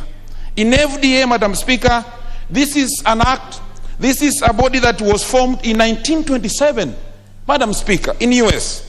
This has had serious challenges from where it's originated, Madam Speaker. And this has, at the moment now, metamorphosized. It has improved the separation. It has tried to put food separate from drugs, Madam Speaker. And that's why, Madam Speaker, if you come to the same, where we are borrowing it, an act of 1927, Madam Speaker, as at now, we have different bodies that are now handling these two different things. One, we have the U.S. Environment Protection Agency, Madam Speaker. We have the Center for Drugs and Evaluation and Research, Madam Speaker. We have the Center for Biologists and Evaluation and Research. We have the Center for Food Safety and Applied Nutrition, Madam Speaker, and others, Madam Speaker. So when we look at it, Madam Speaker, even where we want to borrow this from, it has separated itself. Madam Speaker, if we move like this, I want also to say this, Madam Speaker, that now back in our country, when we want to see what we have as under food in agriculture, Madam Speaker, we have serious, like we have the AFA, Madam Speaker. This is the Agriculture and Food Allied. We have the Directorate of Livestock Production. Madam, in Kenya, we have the Director of Veterinary Services. We have KALRO. We have KEPS. We have other bodies, Madam Speaker. We have Kenya Dairy Board. We have all these, like Kenya Fisheries and Services. We have Kenya Marine Fisheries. We have KEFIS. We have the National Biosafety Authority, Madam Speaker. All these are bodies that give capacity, the Department of Agriculture, to test food, Madam Speaker. So as I agree with the mover of this, Madam Speaker, I also agree with the amendment, so that we can separate these two. Have the food department, then have the drug department. That will give this kind of good motion, and I will support this, Madam Speaker. Thank you, and I'm... The member for Tigania West, the Honorable Mutunga Kayuthia. The member for Tigania West, yes. Thank you, Honorable Speaker, for the opportunity to also add my voice to this. Honorable Speaker, I have strong background in agriculture, and I would like to be very useful to this House. Honorable Speaker, I would like to start by thanking the Honorable Dr. Pukose Robert for sponsoring this particular bill, and for putting in a lot of effort and maintaining the momentum for the period he has been pushing for this particular bill. He points out very clearly that the regulation of medicines, the regulation of pharmaceutical practice, the regulation of food, the regulation of scheduled substances, therapeutics, and even cosmetics, Madam Speaker, and medical devices are related in this particular respect.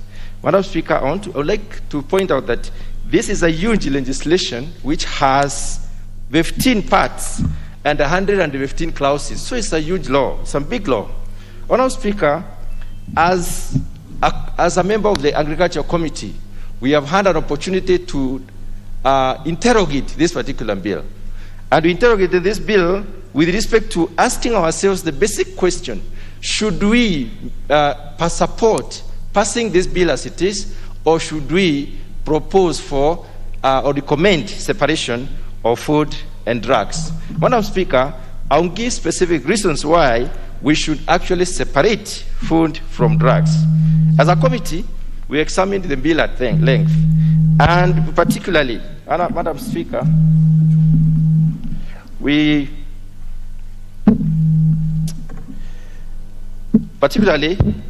looked at the clauses touching on food and the way these clauses are sitting within the bill itself, and what kind of provisions have been proposed within this particular bill.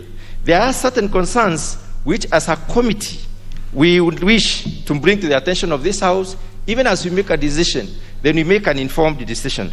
Honorable Speaker, the philosophy of control of medicines is very markedly very different from that of the food.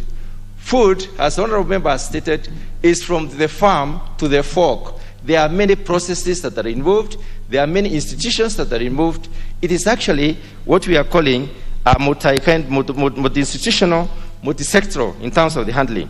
Madam Speaker, there are certain ways which we need to look at in terms of the control of these two, food and drugs. And I would like to highlight specifically about the drugs.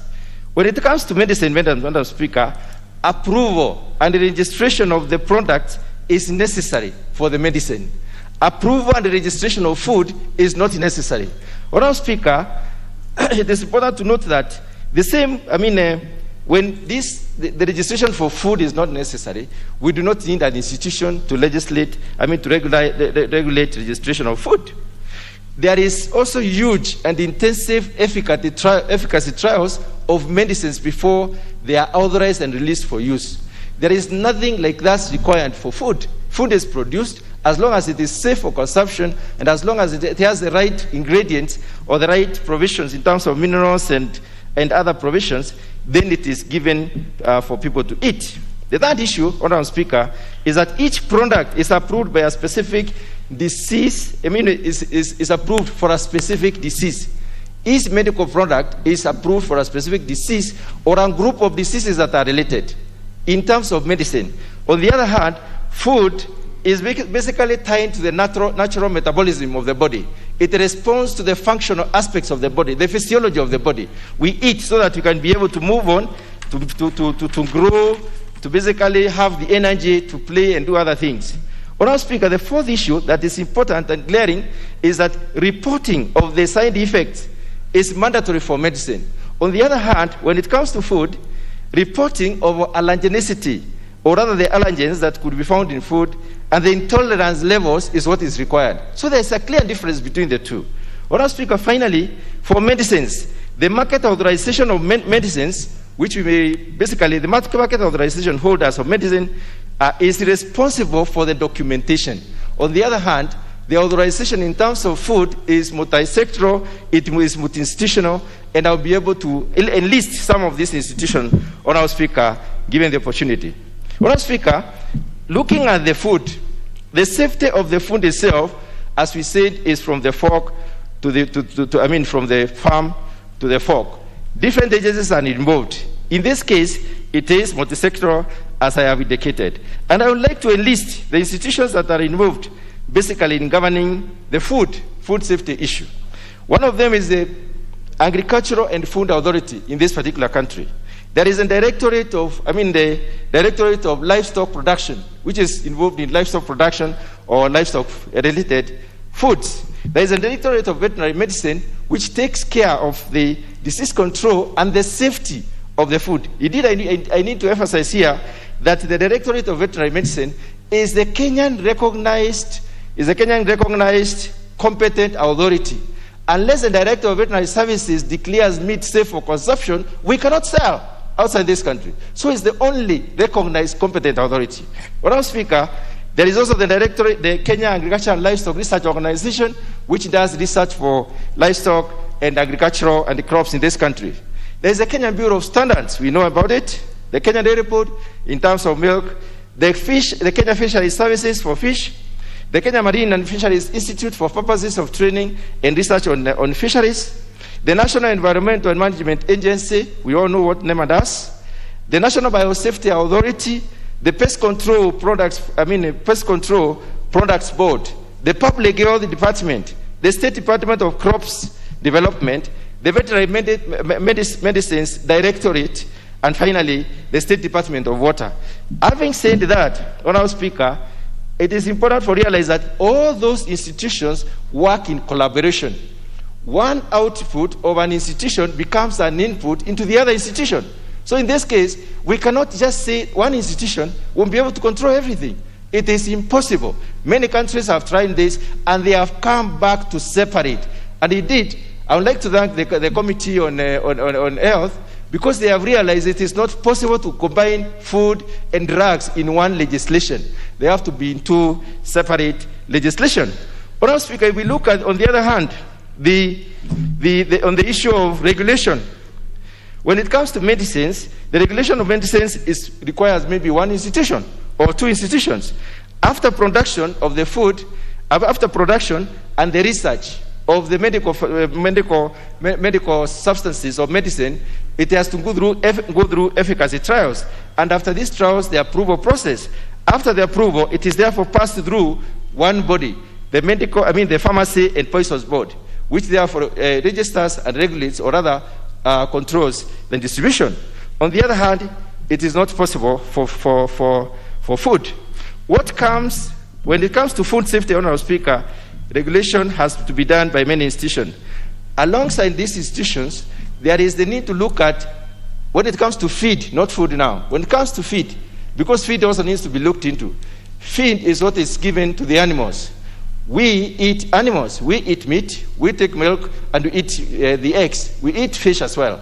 What gets into the fish, what gets into the milk, what gets into the meat is consumed by human beings. There is a set of diseases called zoonotic diseases. Zoonotic diseases are those that are transferable from human to from animal to human, like diseases through milk. On the other hand, Honourable Speaker, there are those substances that remain in the crops or the meat residues or the milk. We have regulations that determine the maximum residual levels. In other words, the largest amount that should be contained in a specific substance so that it can be cleared, safe for human consumption. Honourable Speaker, coming back to the recent times, there are many countries have gone back to separate these legislations. The bill has quoted the Food and Drug Administration, the Food and Drug Administration has heavily borrowed from the pure food and drugs of America of 1906. Honourable Speaker, the FDA must make an attempt to inject efficiency in its regulatory functions. For us to have efficiency in regulation, we must be able to ensure that these institutions are left to do their work as trained as competent authorities and as experts in that area.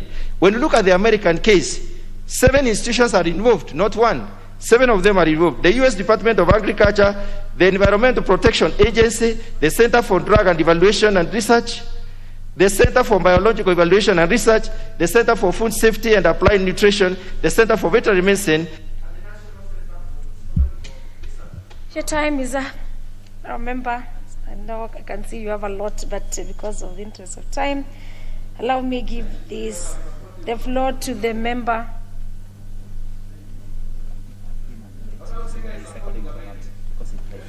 Honourable members, I think we are in almost our last year. You should be able to plan your time. But let me give you just the time to say whether you second or you don't support. Do you support or you don't support the motion? Honourable Speaker, I support the bill be separated. We have the bill for drugs and we have the bill for food and feeds. Well.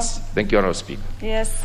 But members, let us observe our own standing orders that we have given a time limit to a debate of a bill, of motion, or anything else that we are debating as passed by the House. The member for Kwanza, the Honourable Wanyonyi Kevin. Madam Speaker, thank you for the opportunity. I just want to echo what Honourable Mdunga has said, and I think he didn't conclude, but basically I support the bill that Honourable Bokose has brought, and I want to say that this is a start, because I think he referred, if I got him right, he referred to 2 countries in Africa, that is South Africa and I think Ghana, who actually have come up with this regulation and this bill. But regrettably, I think we need to, much as I support this bill, Madam Speaker, I think we look at it detailed, because it's a very, very technical tier bill, and we need to have, like somebody was actually complaining, that you need to have a presentation from the committees, so I can be able to look at this detailed. But however, all I would say is that this bill is a start. We need to have a regulation. We need to have an authority to be able to deal with both pharmaceutical and agriculture. And that being the case, Madam Speaker, and having asked Honorable Bokose that we are there to make amendment in the third reading, my observation, and quickly I remember reading somewhere in the newspaper that Tanzania had the same approach.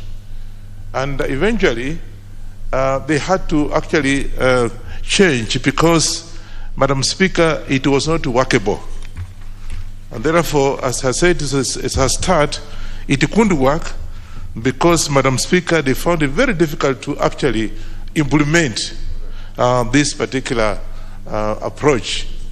And therefore, among other things, and I don't want to waste so much time on it, we look at this as we support Honorable Bokose for coming up with this bill, but on the third reading, we'll be able to come up with the amendment so that we can also have two regulations, two authorities, one dealing with the control of trucks and one dealing, of course, with the medicine. If you go out, trucks and, of course, medicine and, of course, food, you go out there, Madam Speaker, we're having a lot of people are dying. As I'm sitting here like this, my people at home are calling me. About 7 people have died. You don't even know why people are just collapsing and dying. Maybe because of the food they eat, because it's not properly regulated. The meat that is actually consumed, both chicken and whatever, and beef, is not regulated.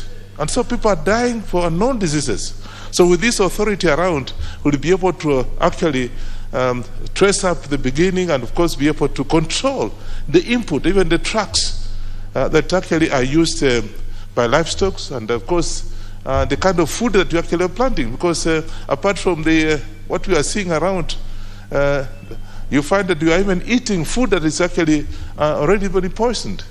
So I think this is a beginning, and I want to support the bill, but then in the third reading, let's be very, very detailed as members of the Parliament to be able to separate so that we can now have a formation of another authority that deals with food to regulate the intake of some of the food that we actually are having. Because people out there are dying, and of course the whole thing will be, what did you do as a member of Parliament? What regulation did you have? And therefore, without wasting so much time, Madam Speaker, I support the bill, but we now going to look at it detailedly and remove some of the issues, and maybe formation, like Mutunga was saying, have one that actually deals wholesale with the food intake in this country. I support. You support. The Honorable Osoti, nominated. Thank you, Madam Speaker, for the opportunity also to raise my voice on this very important bill. Madam Speaker, from the onset, I want to say that I support this bill, but with some reservation, which, like every other member has been debating here, we will have time at the Committee of the Whole House to interrogate this bill further and possibly bring in amendments. And I want to agree with the members who have spoken that there is a need to actually separate food from the drugs. Madam Speaker, this is a very fundamental bill and very key, because apart from regulating the medicines, pharmaceutical practice, food, drugs, scheduled substances, cosmetic, blood, medical devices, and many other things, this bill is seeking to repeal the entire Pharmacy and Poison Board Act. It is also seeking to repeal the Food, Drugs, and Scheduled Substance Act, and it's also seeking to repeal the Narcotic Drugs and Psychotropic Substances Act. So this bill is very key. But Madam Speaker, allow me to raise concerns, because The entire leadership of the Health Committee is not in this house as we are discussing this bill. The chairperson is not here. The vice chairperson is not here. And that's why I had raised concerns earlier on, Madam Speaker, that this bill needed to be treated differently. And we are concerned because even the report was not even given to us. So in the committee of the whole house, we want the committee to take the lead so that the amendments we are going to propose to this bill, Madam Speaker. Honorable Osoti, there is an intervention by the Honorable Member for Entebes, Honorable Pukose, was the... Thank you. Without really interrupting my colleague, I just wanted to let the chair know that the vice chair was actually with me here, Honorable Kutuny, and he's appearing before another committee, so he sought my permission that he attends to other matters. And we had agreed with that the member, Honorable Wino, be able to second the motion, then I'll stay here throughout. But all that you are contributing will be captured on the Hansard, and I know the committee will be able to take whatever you are saying if there is anything that you need them to take note of. Thank you. Thank you, thank you, Honorable Dr. Pukose, for that clarification. But Madam Speaker, we expect the committee to do quite a lot, the committee of the whole house, so that they can guide the rest of us. Indeed, that is very true. I have a few reservations, Madam Speaker, which I would like them to be considered at the committee of the whole house. The first one is on the issue of blood. This bill seeks to also regulate blood and the blood products. And you are aware that this house passed here a bill, the Kenya Blood Transfusion Service Bill. And looking through transitional section, I do not see that included here. And I can see similarities between what this bill is proposing and what we passed under the Kenya Blood Transfusion Service Bill 2020. So the committee can look at that and make appropriate amendments so that we don't end up having two pieces of legislation doing the same thing. The other issue of concern is the bill proposes to create the National Quality Control Laboratory. I don't know how this sits in with the other functions of KEBS, which could be having the same function. So I think that's another thing, especially when it comes to food. Also, the Anti-Counterfeit Authority. How does it sit in? And some of these issues. Because when I look at the acts to be repealed, I don't see it listed there. So maybe the committee can also look at that. Madam Speaker, I want to agree that there is need to enhance the regulations of all these products as listed because of increasing cases of cancer. Before COVID, we were burying so many people dying of cancer. We are still burying them. Only that our focus, there is too much focus on COVID-19. But cancer cases are on the increase. And this could be because of our people consuming substandard and in some cases dangerous products which affect their health. The other important issue is the issue of, in terms of functions, the Ministry of Agriculture and the Ministry of Health. I have heard informally that the Ministry of Agriculture is not comfortable with this bill. How it would have been very important for us to also know their feelings about it so that as we make decisions on this bill, we'll be able to capture those decisions. But clearly, there is need to separate food from drugs in terms of regulation so that we don't cause confusion. Madam Speaker, there are some ambiguities which again needs to be looked at the committee of the whole House. For example, if you look at section 12, it gives the authority the powers to examine, grant, issue, suspend, cancel and revoke licenses or permits that are issued under the Act. But when you go to section 1 or 2, Madam Speaker, it appears to be contradicting this by also giving the courts the powers to order licenses to be cancelled. I think, Madam Speaker, this will bring a lot of confusion, and some people may take advantage of this. I think the powers to issue licenses or to cancel or to revoke as a practice should be on the authority, not again shared with the courts, that you can go to court and get an order to cancel a license that has been issued to an individual. For example, a license that has been issued to a doctor to practice, or a pharmacist, someone who has been in school for 6 or more years, like Dr. Bukose here, and then you come and just go to court and get an order, and someone loses his license. I think, Mr. Speaker, those are some of the ambiguities I have noted. Otherwise, the spirit of this bill, it is in line with the WHO guidelines and the guidance, and it's something that we need to have in this country. It's long overdue.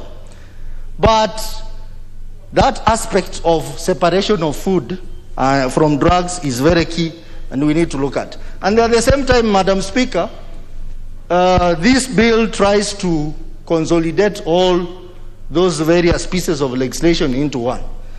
I don't know how it will work, because past experience, Madam Speaker, for example, under the AFA Act, which tried to consolidate various agricultural products in one bill, has not been good.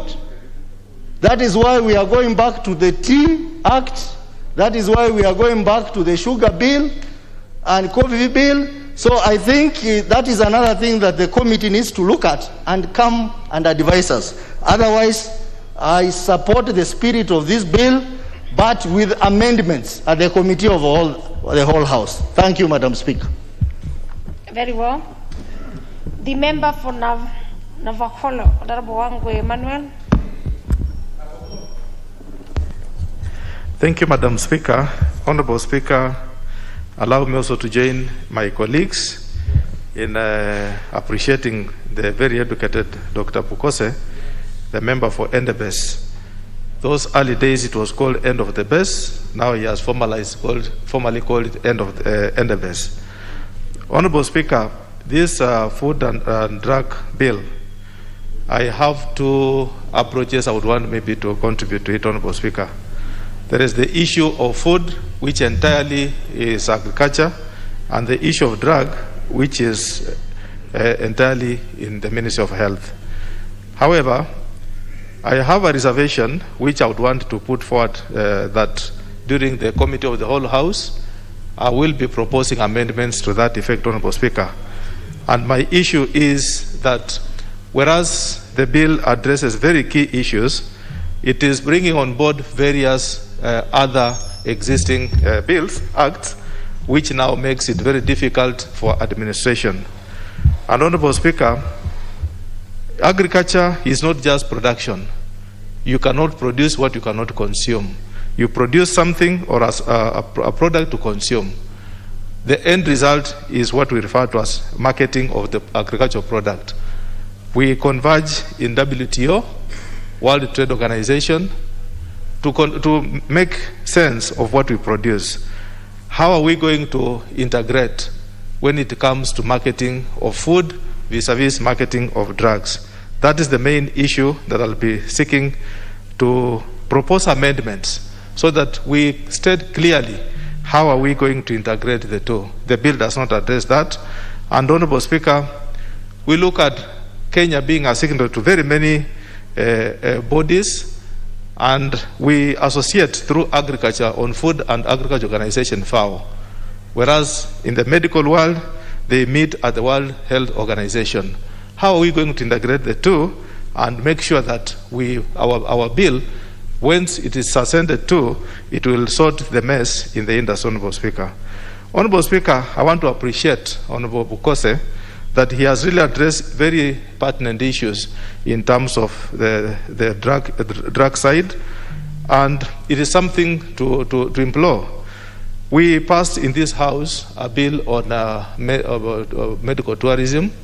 We will be going forward to market Kenya as a medical destination. We have to have this bill in place, the one proposed by Dr. Bukose, so that when we now have drugs, we don't just have to get drugs which we cannot really make advantage of. And Honorable Speaker, when you look at what is happening in the market today, people are rushing, going for what is not really necessary, but they are calling it drugs. So through this bill, there will be very substantive observation and monitoring of the drug substance. And I want just to implore one very good country, friendly to Kenya, France, which thought it fit to actually approach the Western region where I come from, and we are now exporting a very good product called Mukombera. I don't know how to call it in English. Mukombera. That product, Madam Speaker, is an African Viagra.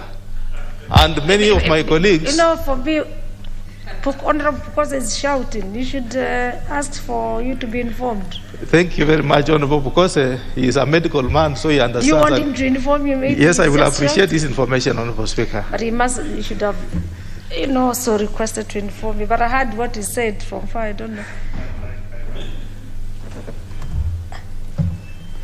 I would say it is an aphrodisiac. Aphrodisiac.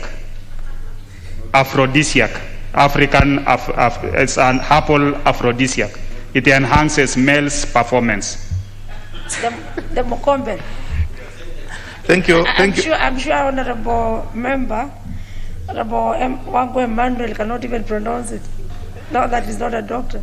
Thank you, Madam Speaker. Madam Speaker, for real, I'll not be able to repeat that word. It's so complex. It took Honorable Bukose 6 years to read so that he knew what it is. But in English, generally, it enhances male performance. And Madam Speaker, why should people go onto the counter and buy blue pills? Yet we have such thank you. There is an intervention by the Honorable Osoti. Honorable Osoti.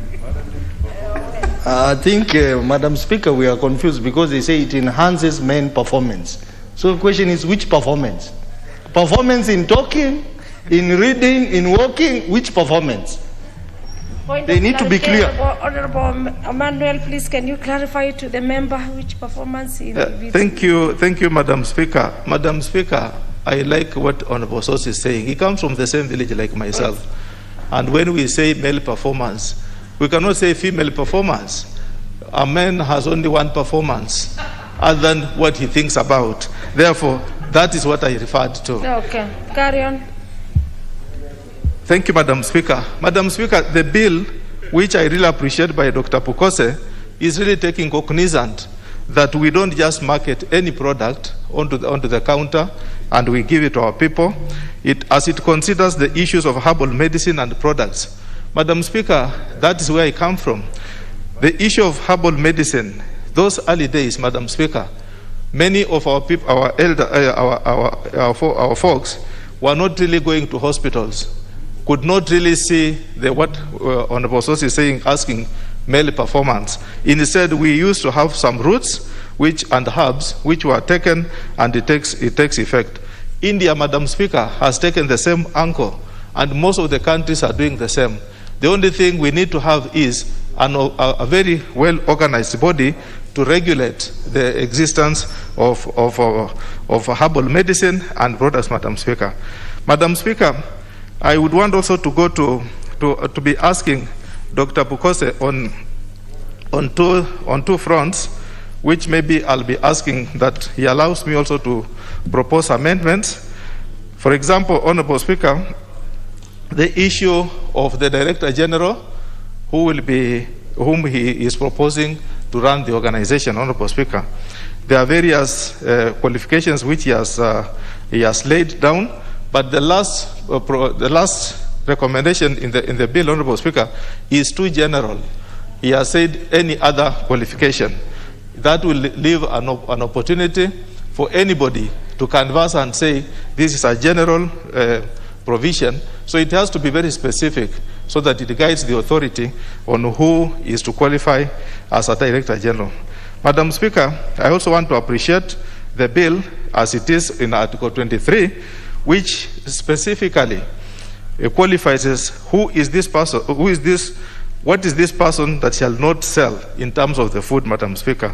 Any food that contains any poisonous or harmful substance or is unwholesome or unfit for human consumption. Madam Speaker, that being specific, it really makes the bill very comfortable and very welcome on my side. Honorable Speaker, I also want to appreciate the bill from the issues as laid down by Honorable Mutunga. The bill is cutting across several existing bills. However, what is it that other countries have done? The history he has given us, and also the history which I have, Madam Speaker.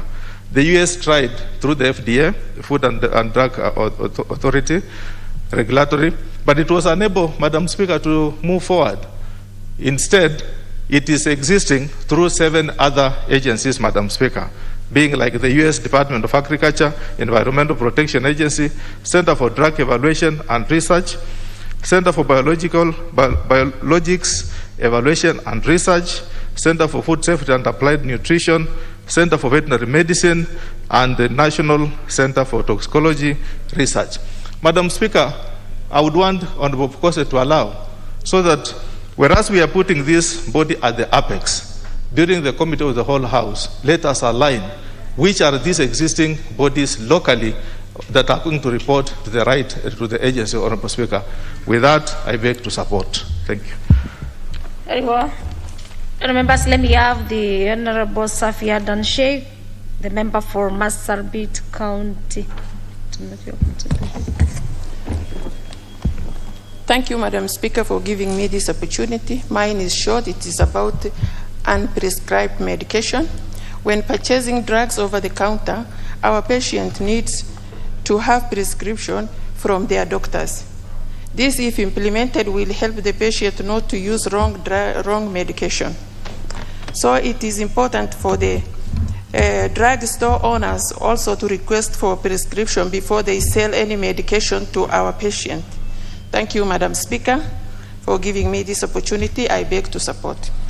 Very well, I'm sure the Honorable Pukose, and of course, members, we have the Committee of the Whole where we can bring amendments to the bill, and the House will take votes on the same. The member for Kuria East, Honorable Kitembaya Moisori. Asante sana Mheshimiwa Speaker. Naomba nianze kwa kumshukuru Mheshimiwa mwenzangu Mheshimiwa Pukose Daktari kwa mswada huu, na niseme kwamba ninaunga mkono ila kwa marekebisho.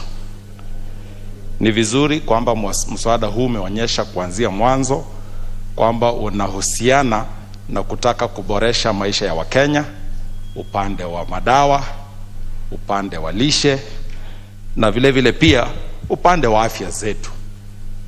Na nimependelea sana kwamba mswada huu unalenga kuhakikisha kwamba dawa ambazo tunapata sisi wananchi wa Kenya zinakuwa ni dawa ambazo zimepeanwa kulingana na daktari ambaye ameangalia ni nini anakuandikia na kukupatia, ili kwamba ukinunua dawa unanunua dawa ambaye ni nzuri kwa ajili ya afya yako. Lakini Mheshimiwa Speaker, ndio maana anasema tuwe na marekebisho. Tusije tukawa na mswada ambaye badala ya kurahisisha ile kufikia huduma ya afya, inakuwa kwamba unapinga ule mtu ambaye anatoka sehemu pembezoni. Mfano yule mama ambaye anaishi pale mahali panaitwa Biasumu ama mahali anaitwa Ngochoni, kwamba asiweze kufikia kununua dawa kwa sababu hakupata daktari ambaye ataandika dawa ile ambaye inahitaji kwamba akaweze kuitumia. Kwa hivyo kuna haja ya sisi kukubali kwamba mswada huu unaendeleza maisha yetu na afya zetu, lakini pia vipengele vyake visije vikawa kwamba vinazuia kwamba tusiweze kufikia yule mtu ambaye hana uwezo ama madaktari hawako kwa karibu kuweza kupata ile ambayo tunaita ni prescription. Pili, Mheshimiwa Speaker, ni vizuri tukubali kwamba kuna chakula na madawa yanaingiliana. Mswada huu unalenga kwamba tukaweze kudhibiti mambo haya kwa pamoja, ni ukweli. Lakini Mheshimiwa Speaker, unaweza ukaangalia kwamba kula chakula kizuri, tendo hilo lenyewe ni tiba, na vile vile pia kupata dawa nzuri yenyewe naye ni tiba. Ndio maana nasema kwamba ni vizuri tustafautishe mambo haya. Yanaelekea vizuri, yanapendeza ndio, lakini ingependeza zaidi kama tumeangalia mambo ya madawa yaende katika laini yake, na yale ambaye ni ya chakula na yaende katika laini yake. Ndio maana napendekeza kuwe na marekebisho ya kutofautisha ile ambaye ni ya madawa ikaweze kuangaliwa kivingine, na hii ambaye ni ya chakula na ikaweza kuangaliwa kivingine. Mwisho, Mheshimiwa Speaker, sheria nzuri ni ile ambayo inafanya kazi kwa urahisi na inaeleweka pia vile vile kwa urahisi, ili yule mama ambaye yuko pale nyumbani asije akapatikana katika ile hali ya kunyanyaswa kwa sababu sheria imetungwa iliyo ngumu yeye kuielewa. Ndio maana kutofautisha kutakuwa ni rahisi kidogo, kwa sababu tuna practice zetu, yani taratibu zetu za tangia jadi ambazo tunaishi nazo, na yule mama ambaye yuko pale kijijini yeye anajua jambo hili liko hivyo kwa sababu ni kawaida. Lakini tukiingiza katika usomi huu alafu tukamshurutisha kwamba akaweze kufuata hayo, na ni kwamba kuna sheria na yeye anajua kiondoka atachuna matawi fulani akaweze kupata tiba, basi itakuwa kwamba pia tunamzuia na kumshurutisha kwamba akaweze kuishi maisha yake kwa kuwa na wasiwasi kwamba huenda alichokuwa akikifanya na ni kizuri, basi kinakuwa kwamba ni tatizo. Kwa hivyo mimi Mheshimiwa Speaker, nina support hii sana, lakini nasema kwamba ingependeza zaidi kama tungetofautisha kwamba tukaweze kuwa na ile ambayo inaangalia mambo ya madawa ikaweze kuwa ndio hivyo ilivyo, na yale ambayo inaangalia mambo ya lishe na mambo ya chakula ikawe tofauti kama walivyofanya nchi zingine, ili kwamba tusiwe tunatengeneza sheria ambaye baada ya miaka miwili tena tutagundua kwamba haifai tena, tunarudia tena kama kwa mfano walivyosema wenzangu. Kama Marekani walianza mwaka 1921 na wao wakagundua kwamba inabidi kwamba waweze kutofautisha.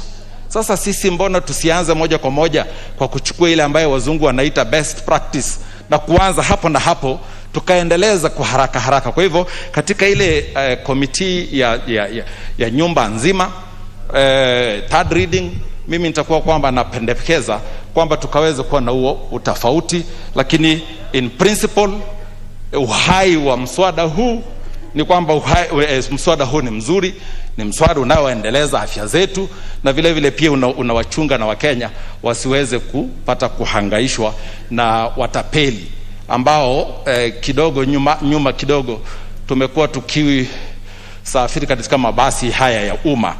Mheshimiwa Speaker, unakuta kwamba anaingia mama ama anaingia baba na anaanza kuuza madawa kwenye mabasi haya na hakuna regulation ya aina yoyote ile. Kwa hivyo ninaamini kwamba ni mswada ambao ni mzuri, utatusaidia, lakini tuweze kufikia mahali ambapo tunasema ngoja tutofautishe haya mambo mawili moja kwa moja kabla ya kwenda mbele, alafu baadaye kuwe na haja ya kufanya hivyo.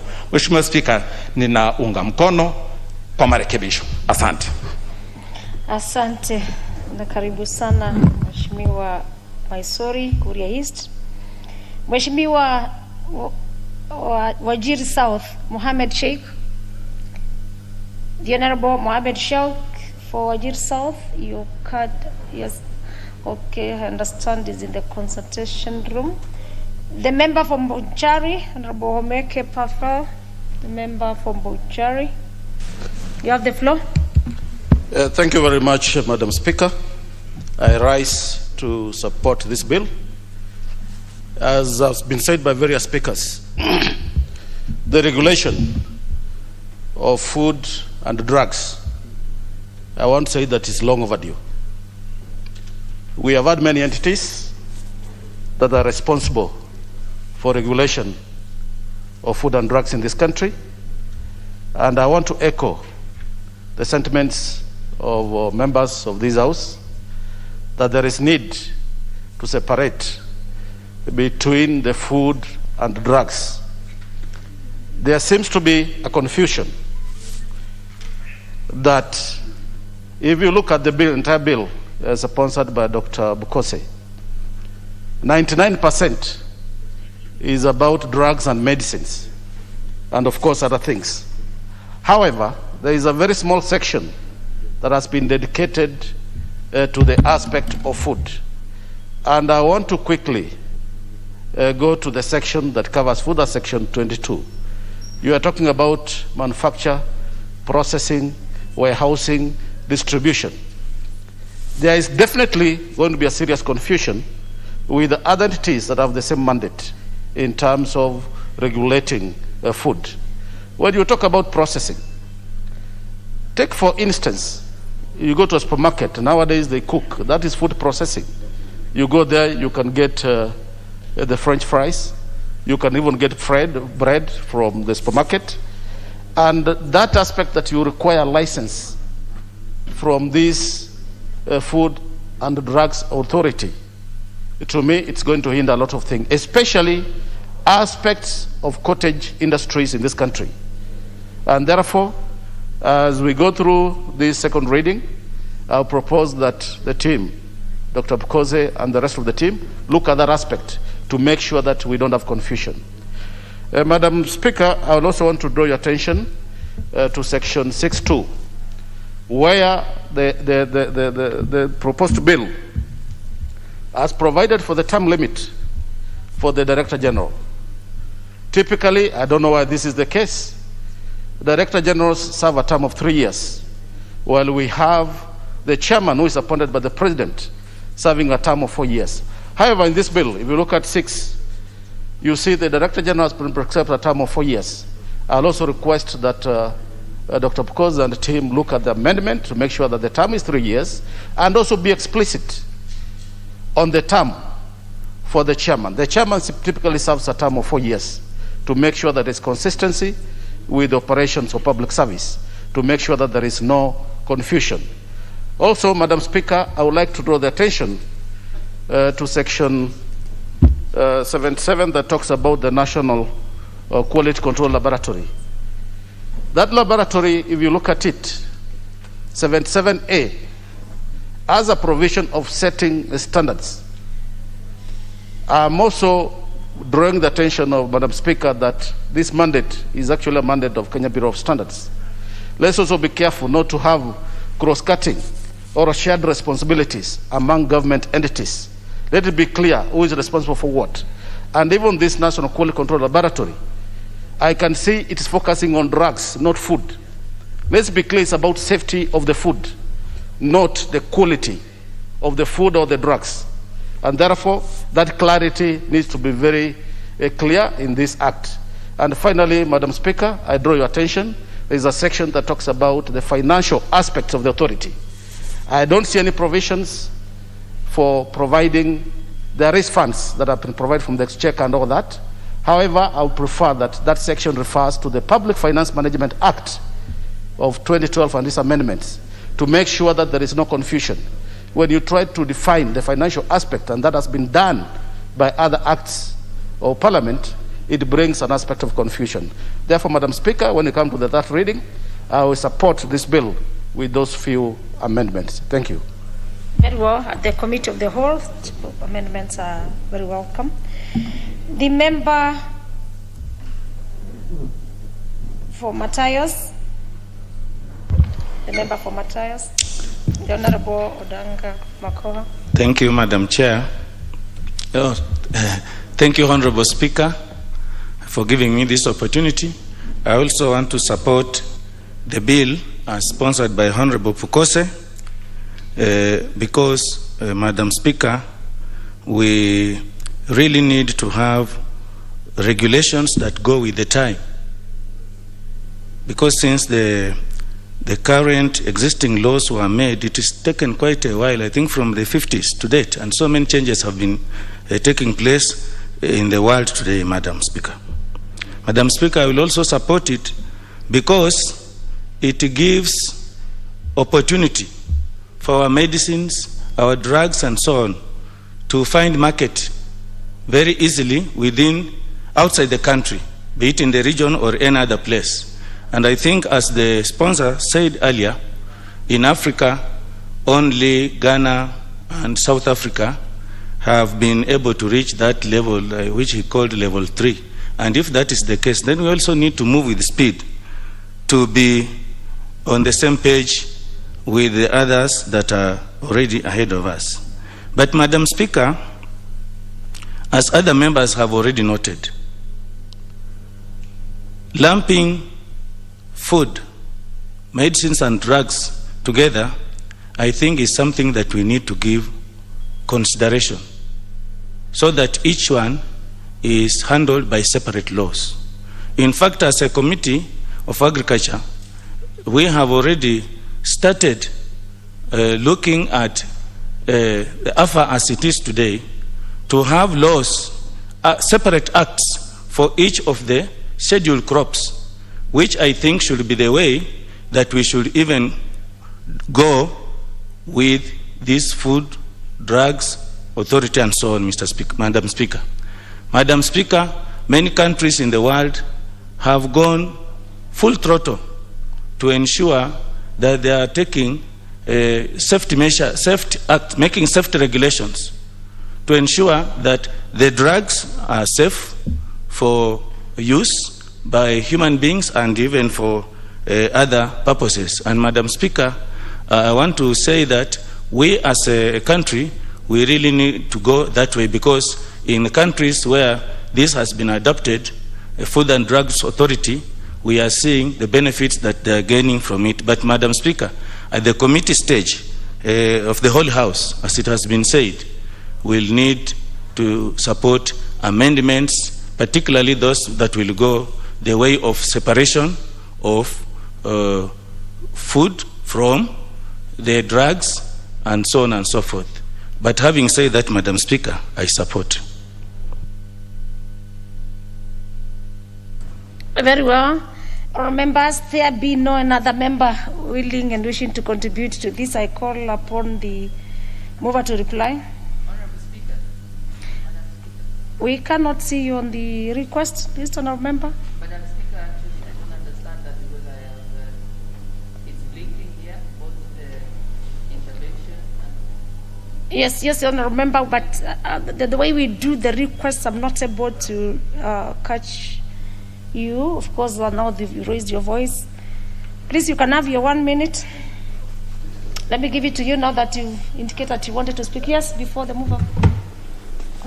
And maybe with this one, I order the officers from the system just to ensure that our cards are captured.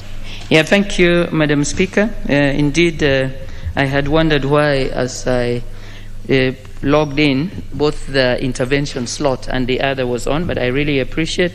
Honorable Speaker, allow me to also add my voice to support this bill. Honorable Speaker, specifically when we look at the objects and the main reasons that the Honorable Dr. Pokose has seen as important in moving this bill, it is clear that looking at the Kenya Food and Drugs Authority Bill 2019 seeks to ensure that we have an authority established that would enable that the fragmented legislations that are in place are indeed pulled together. Honorable Speaker, I want to agree with the members because we find that this is a very important regulation. It is indeed a very important bill because it is one that seeks to ensure that when we have a framework that would want to safeguard the health of the public, we are looking at a cross array of very important parameters. Honorable Speaker, we are looking at issues that relate to medicines, to pharmaceuticals, to food and drugs, to therapeutic and cosmetic issues. Honorable Speaker, other than looking at the very specific aspects that would address the health of the public, there also is the key issue of how we are going to be dealing with authorities that are already in existence and how we then are to address the way that these come together. I agree with members, Honorable Speaker, but I also want to request, because I have heard, as members have said, that we do not want to lump food and drugs together. Honorable Speaker, I am of the view that it would be important to determine what aspect of the food we are dealing with. My understanding, Honorable Speaker, looking at the main reasons that are presented in the object of this bill, is that it is indeed in order that there would be a lot more leaning towards issues that relate to health and relate to pharmaceuticals, because there is a focus that we are dealing with national health products, regulating them and safeguarding the health of the public. So, Honorable Speaker, it might not necessarily imply that we cannot have issues that relate to food and drugs on the same bill. I think, Honorable Speaker, what would be important is to determine the aspect and the issue, indeed, whether it would be the food aspects that particularly are important in dealing with regulating health. And therefore, Honorable Speaker, as I support, I would want to indeed urge that when we are going to go to the committee of the whole House, I hope, Honorable Speaker, that through the respective the committees, particularly the Committee of Health, we can indeed have a clearer indication and a report and exposition that helps us to see the obtaining situation with regards to legislation, with regards to authorities existing, and indeed the kind of overlaps and relationships that we have between food, drugs, and in this regulatory system. I conclude, Honorable Speaker, by also saying that it would be useful to determine, because I see the use of the words or terms authority, system, and the bill almost alternately. And, Honorable Speaker, I am not clear that this should be the case, because the bill is Kenya Food and Drugs Authority Bill, and as we look, Honorable Speaker, in the object, we are referring to the National Health Products Regulatory System, and, Honorable Speaker, at other times we are referring to the authority. So it would be important to ensure that we have clarity and we do not alternate and use terms that in ways that could confuse us or cause misunderstanding. Madam Speaker, I support and thank you for the opportunity. Then now, members, there be no another interest for the members to speak to this. I do call upon the mover to reply. The Honorable Pukose Robert. Thank you, Madam Speaker. On the onset, I want to thank every member who has made contributions to this very important bill. This is actually a very historic bill for us as Parliament, and I think when the history of this Parliament will be written, this is one of the very important bills that this House would have passed. And I want to thank each and every member, and more so the Agriculture Committee, for having looked at this bill very critically, especially on matters food. And I welcome all your contributions.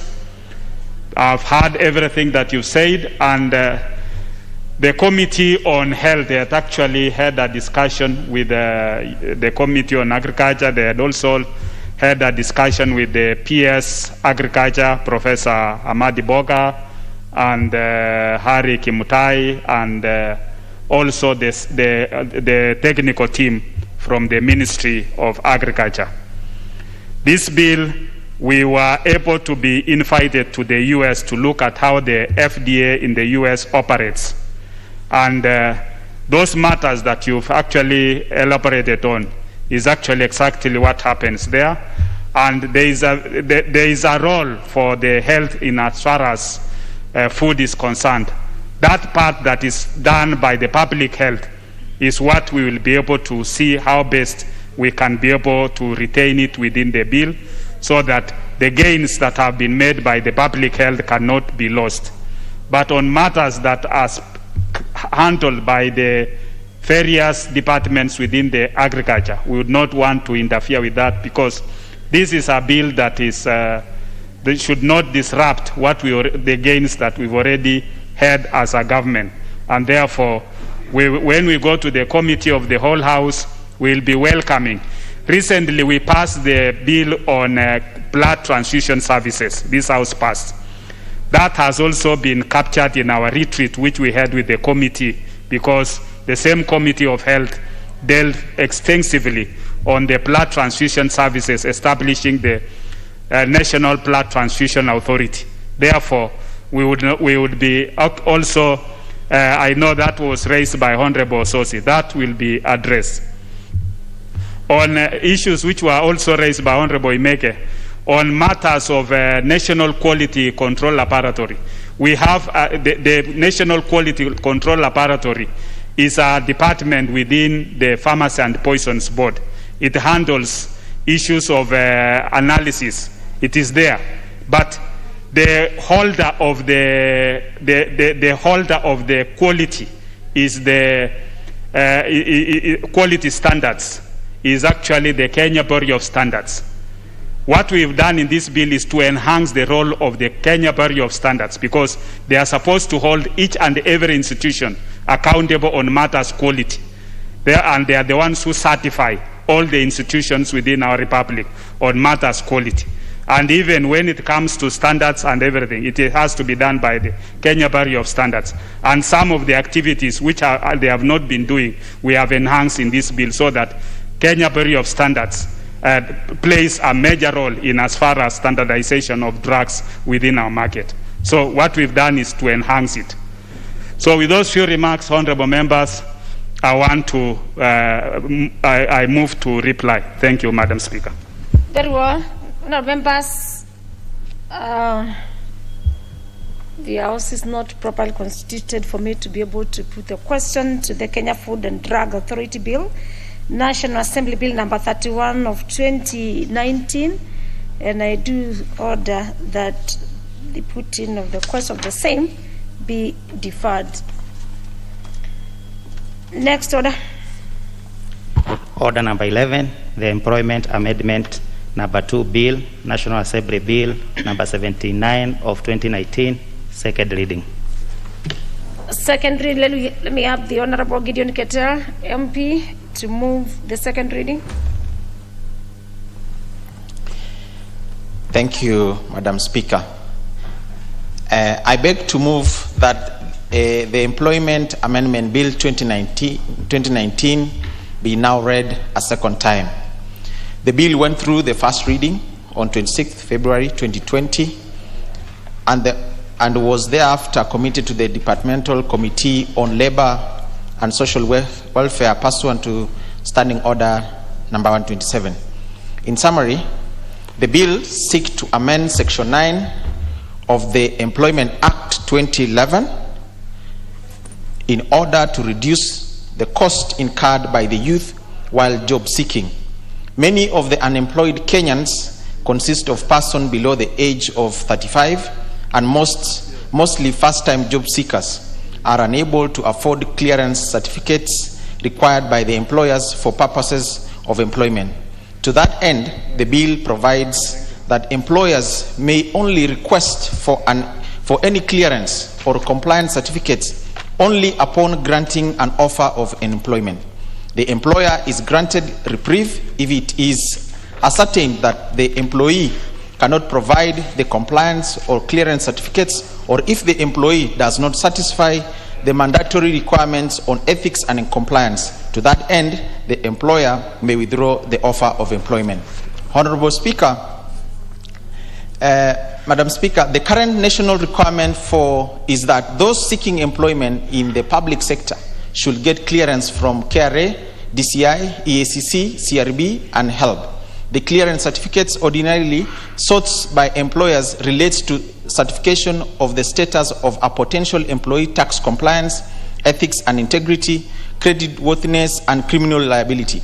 By in inference, the relevant institution that issue the said clearance certificates are EACC, the HELB, KRA, DCI, and CRB. The issuance of compliance of clearance certificates ought not to be treated as a revenue stream by public entities mandated to issue the same. I know that the CRB charges 2,200 shillings for clearance certificate, while DCI charges 1,050 for certificate of good conduct, which is valid for 1 year from the date of issuance. Whereas the EACC does not charge any fee, job seekers incurs advocate cost relating to the commissioning of self-declaration form, which is required to be sworn in the presence of Commissioner of Oaths. I propose that the self-declaration form contained in the first schedule to the Leadership and Integrity Act be amended to remove the requirement for commissioning by a Commissioner of Oath or magistrate.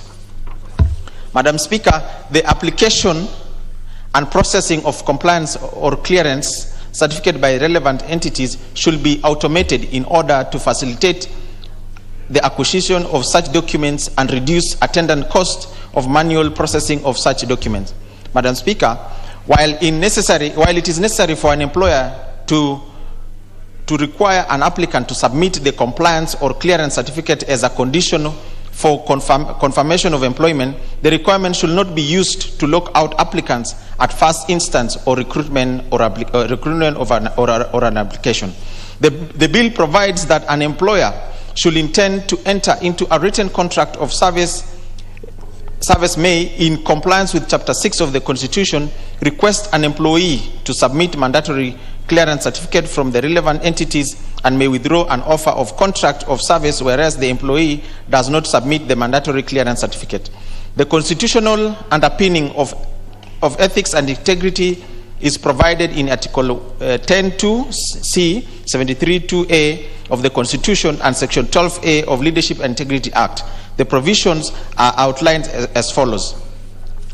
The statutory requirement for compliance with ethics and integrity is also provided in Section 52 of Leadership and Integrity Act 2012, which provides that the provision of Chapter 6 of the Constitution and Part 2 of the Leadership and Integrity Act, except the Section 18, shall apply to all public officers or as if they were state officers. The provisions of Chapter 6 applies to state and public officers, and the mandatory clearance certificate from the relevant entities are mainly a requirement during the recruitment of such officers pursuant to the Constitution and relevant law. As regards to private employers, it is at the discretion of such employers to determine the mandatory clearance or compliance certificate. In conclusion, Madam Speaker, the enactment of this bill shall not occasion additional expenditure of public funds. Madam Speaker, with those few remarks, I beg to move and I request Honorable Kabinga to second. Honorable Kabinga to second. Please just have your card. Card is on. Honorable Speaker. Yes, now we can see you. Yes, Honorable Kabinga for seconding. Thank you, Honorable Speaker. I wish to second this very important bill brought to this House by Honorable Gideon Ketel. This particular bill could not have come at any other better time, Honorable Speaker, than this time when our youth are out there struggling to get jobs, Honorable Speaker. And this particular bill, Honorable Speaker, is simply reducing the costs incurred by youth while seeking jobs, Honorable Speaker. the agony that they go through in processing various documents, Honorable Speaker. These are young men and women who are seeking jobs probably for the first time. They are subjected to more than 4 places to go for either compliance or clearance so as to get jobs, Honorable Speaker. And this bill, what this bill is doing, Honorable Speaker, is simply postponing that process until after it is confirmed that the job seeker will actually get a job. And as a committee, our committee subjected this bill to various stakeholders who are involved in these clearances and compliance documents, and they were all in agreement that this is a good proposal.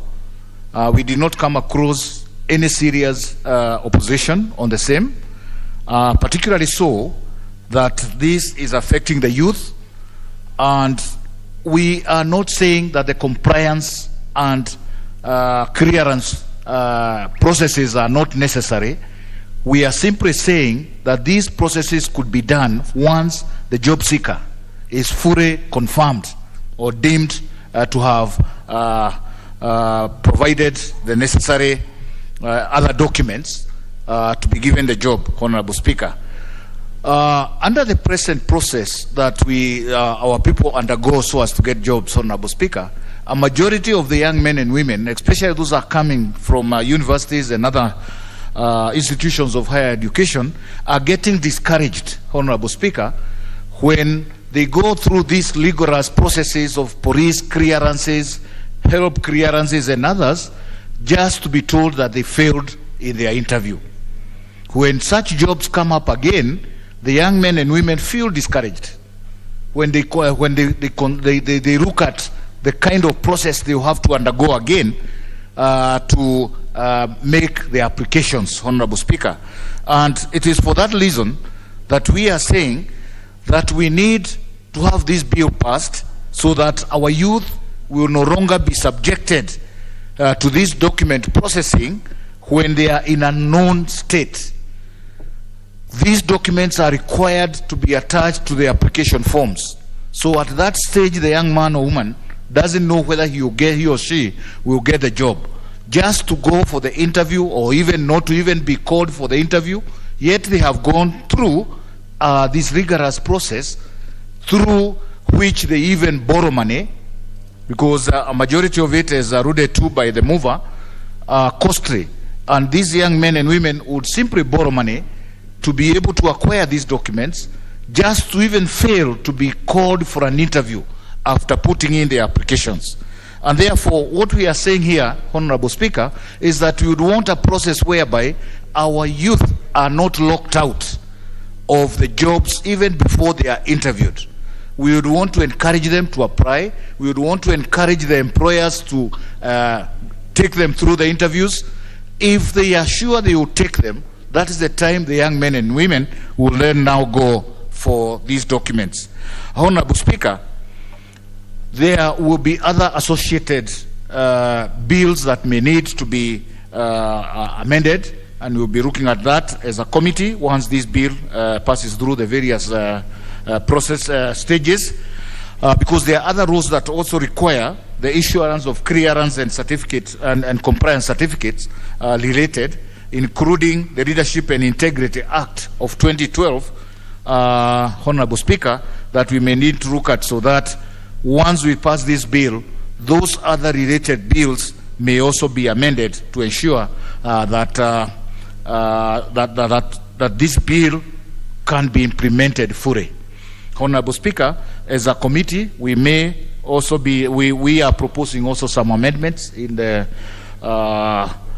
Committee of the Whole House to strengthen this bill, especially on Clause 2 of the bill, where we'll be coming up with some amendments to ensure that the bill is strong enough, clear enough, creating clarity, so that once we go to implementation, then there will be no ambiguity. Honorable Speaker, with this bill, we are now hoping that our youth will find it necessary to participate in virtually all opportunities that come by, because there are no costs associated. Honorable Speaker, we have talked to a number of youth, and whenever they make an application, they fail to follow it up, or they fail to do subsequent applications, considering the cost that they may have gone with only one application, Honorable Speaker. And so this is why we're saying that with this bill, the youth will now no longer be burdened with the costs, and therefore they should find it necessary to now participate in as many opportunities that come as possible so as to acquire these jobs, Honorable Speaker.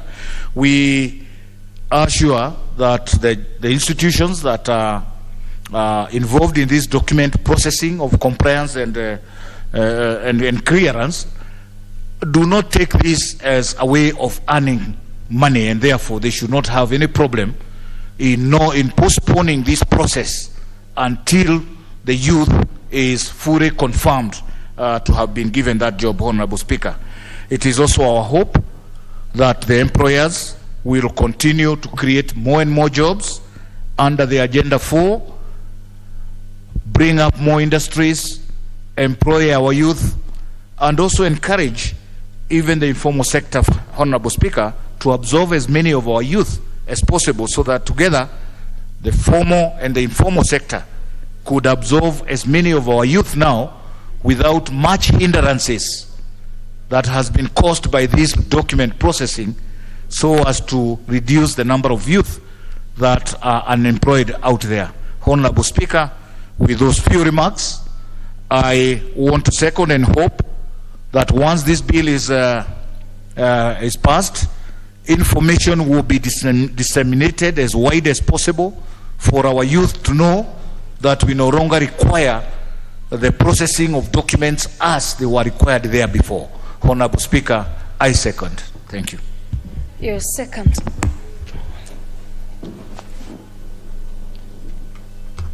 Order. All members, I propose a question which is at the Employment Amendment Bill number 2, the National Assembly Bill number 71 of 2019, be now read a second time. I give the first floor to the Honorable Danita Ngati.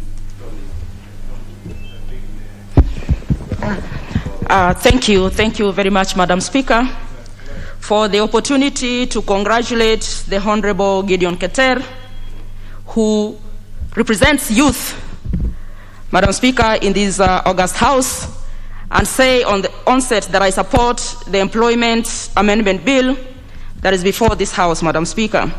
Madam Speaker, I am happy because we, as a House, are actually showing intentions, Madam Speaker, to protect the young people of this country. Madam Speaker, every year we have students fresh from universities and other institutions of higher learning, Madam Speaker, and who seek employment, Madam Speaker, in this country. But, Madam Speaker, the process of these young people seeking to get employment, Madam Speaker, is not easy in this country. Unemployment amongst the youth in this country, Madam Speaker, is way too high. And, Madam Speaker, you even realize that there are some graduates who leave universities and institutions of higher learning even without their own certificates, Madam Speaker, simply probably because they have not cleared school fees. You know, they are in arrears at school, Madam Speaker, and then they have to face the job market to look for jobs, Madam Speaker. And then immediately, Madam Speaker, the employer subjects these fresh graduates, Madam Speaker, to so many documentation, Madam Speaker, KRA, you know, certificate of good conduct, DCI, I don't know, HELB, Madam Speaker, and yet these graduates have not even cleared school fees from their universities, Madam Speaker. So, Madam Speaker, the intention of this bill, which is a progressive bill, Madam Speaker, is actually seeking to protect majority of our graduates and our young people who roam our streets, Madam Speaker, in search of employment. Madam Speaker, I want to congratulate the Honorable Keter because, Madam Speaker, the bill is seeking to actually cut costs. And this is what we are talking about, Madam Speaker. We have to reduce the cost that actually is associated or the young people undergo before they are even promised a job, Madam Speaker.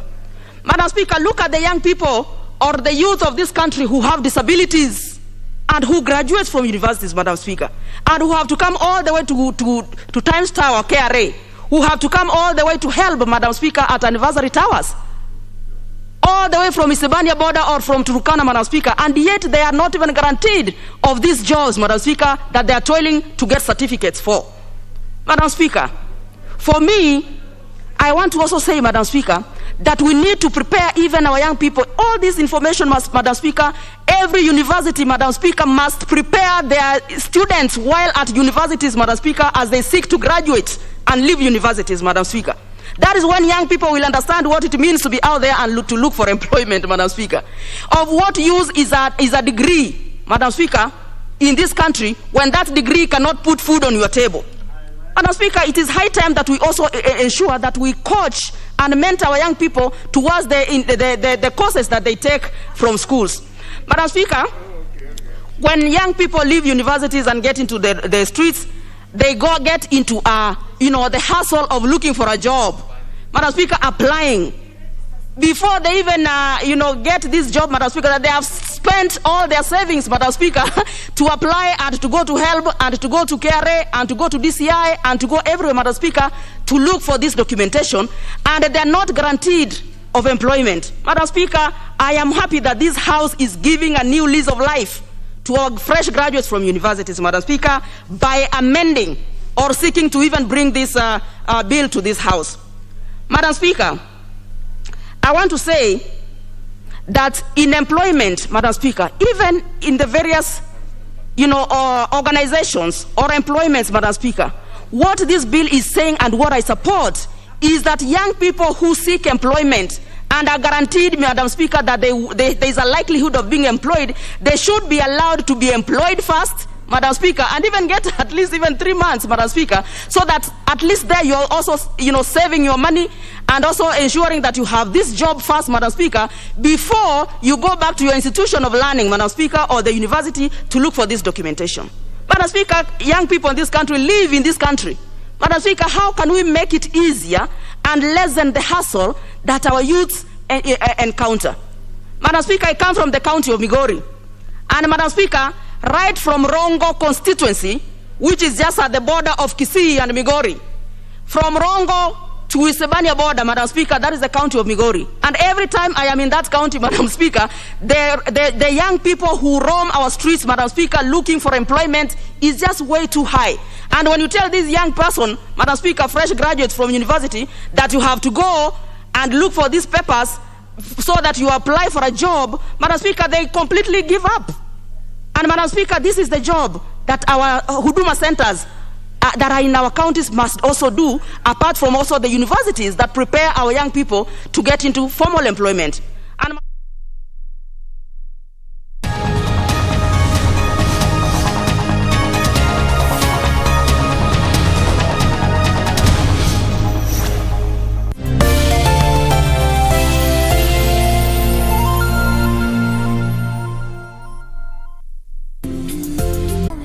so he'll paint me as a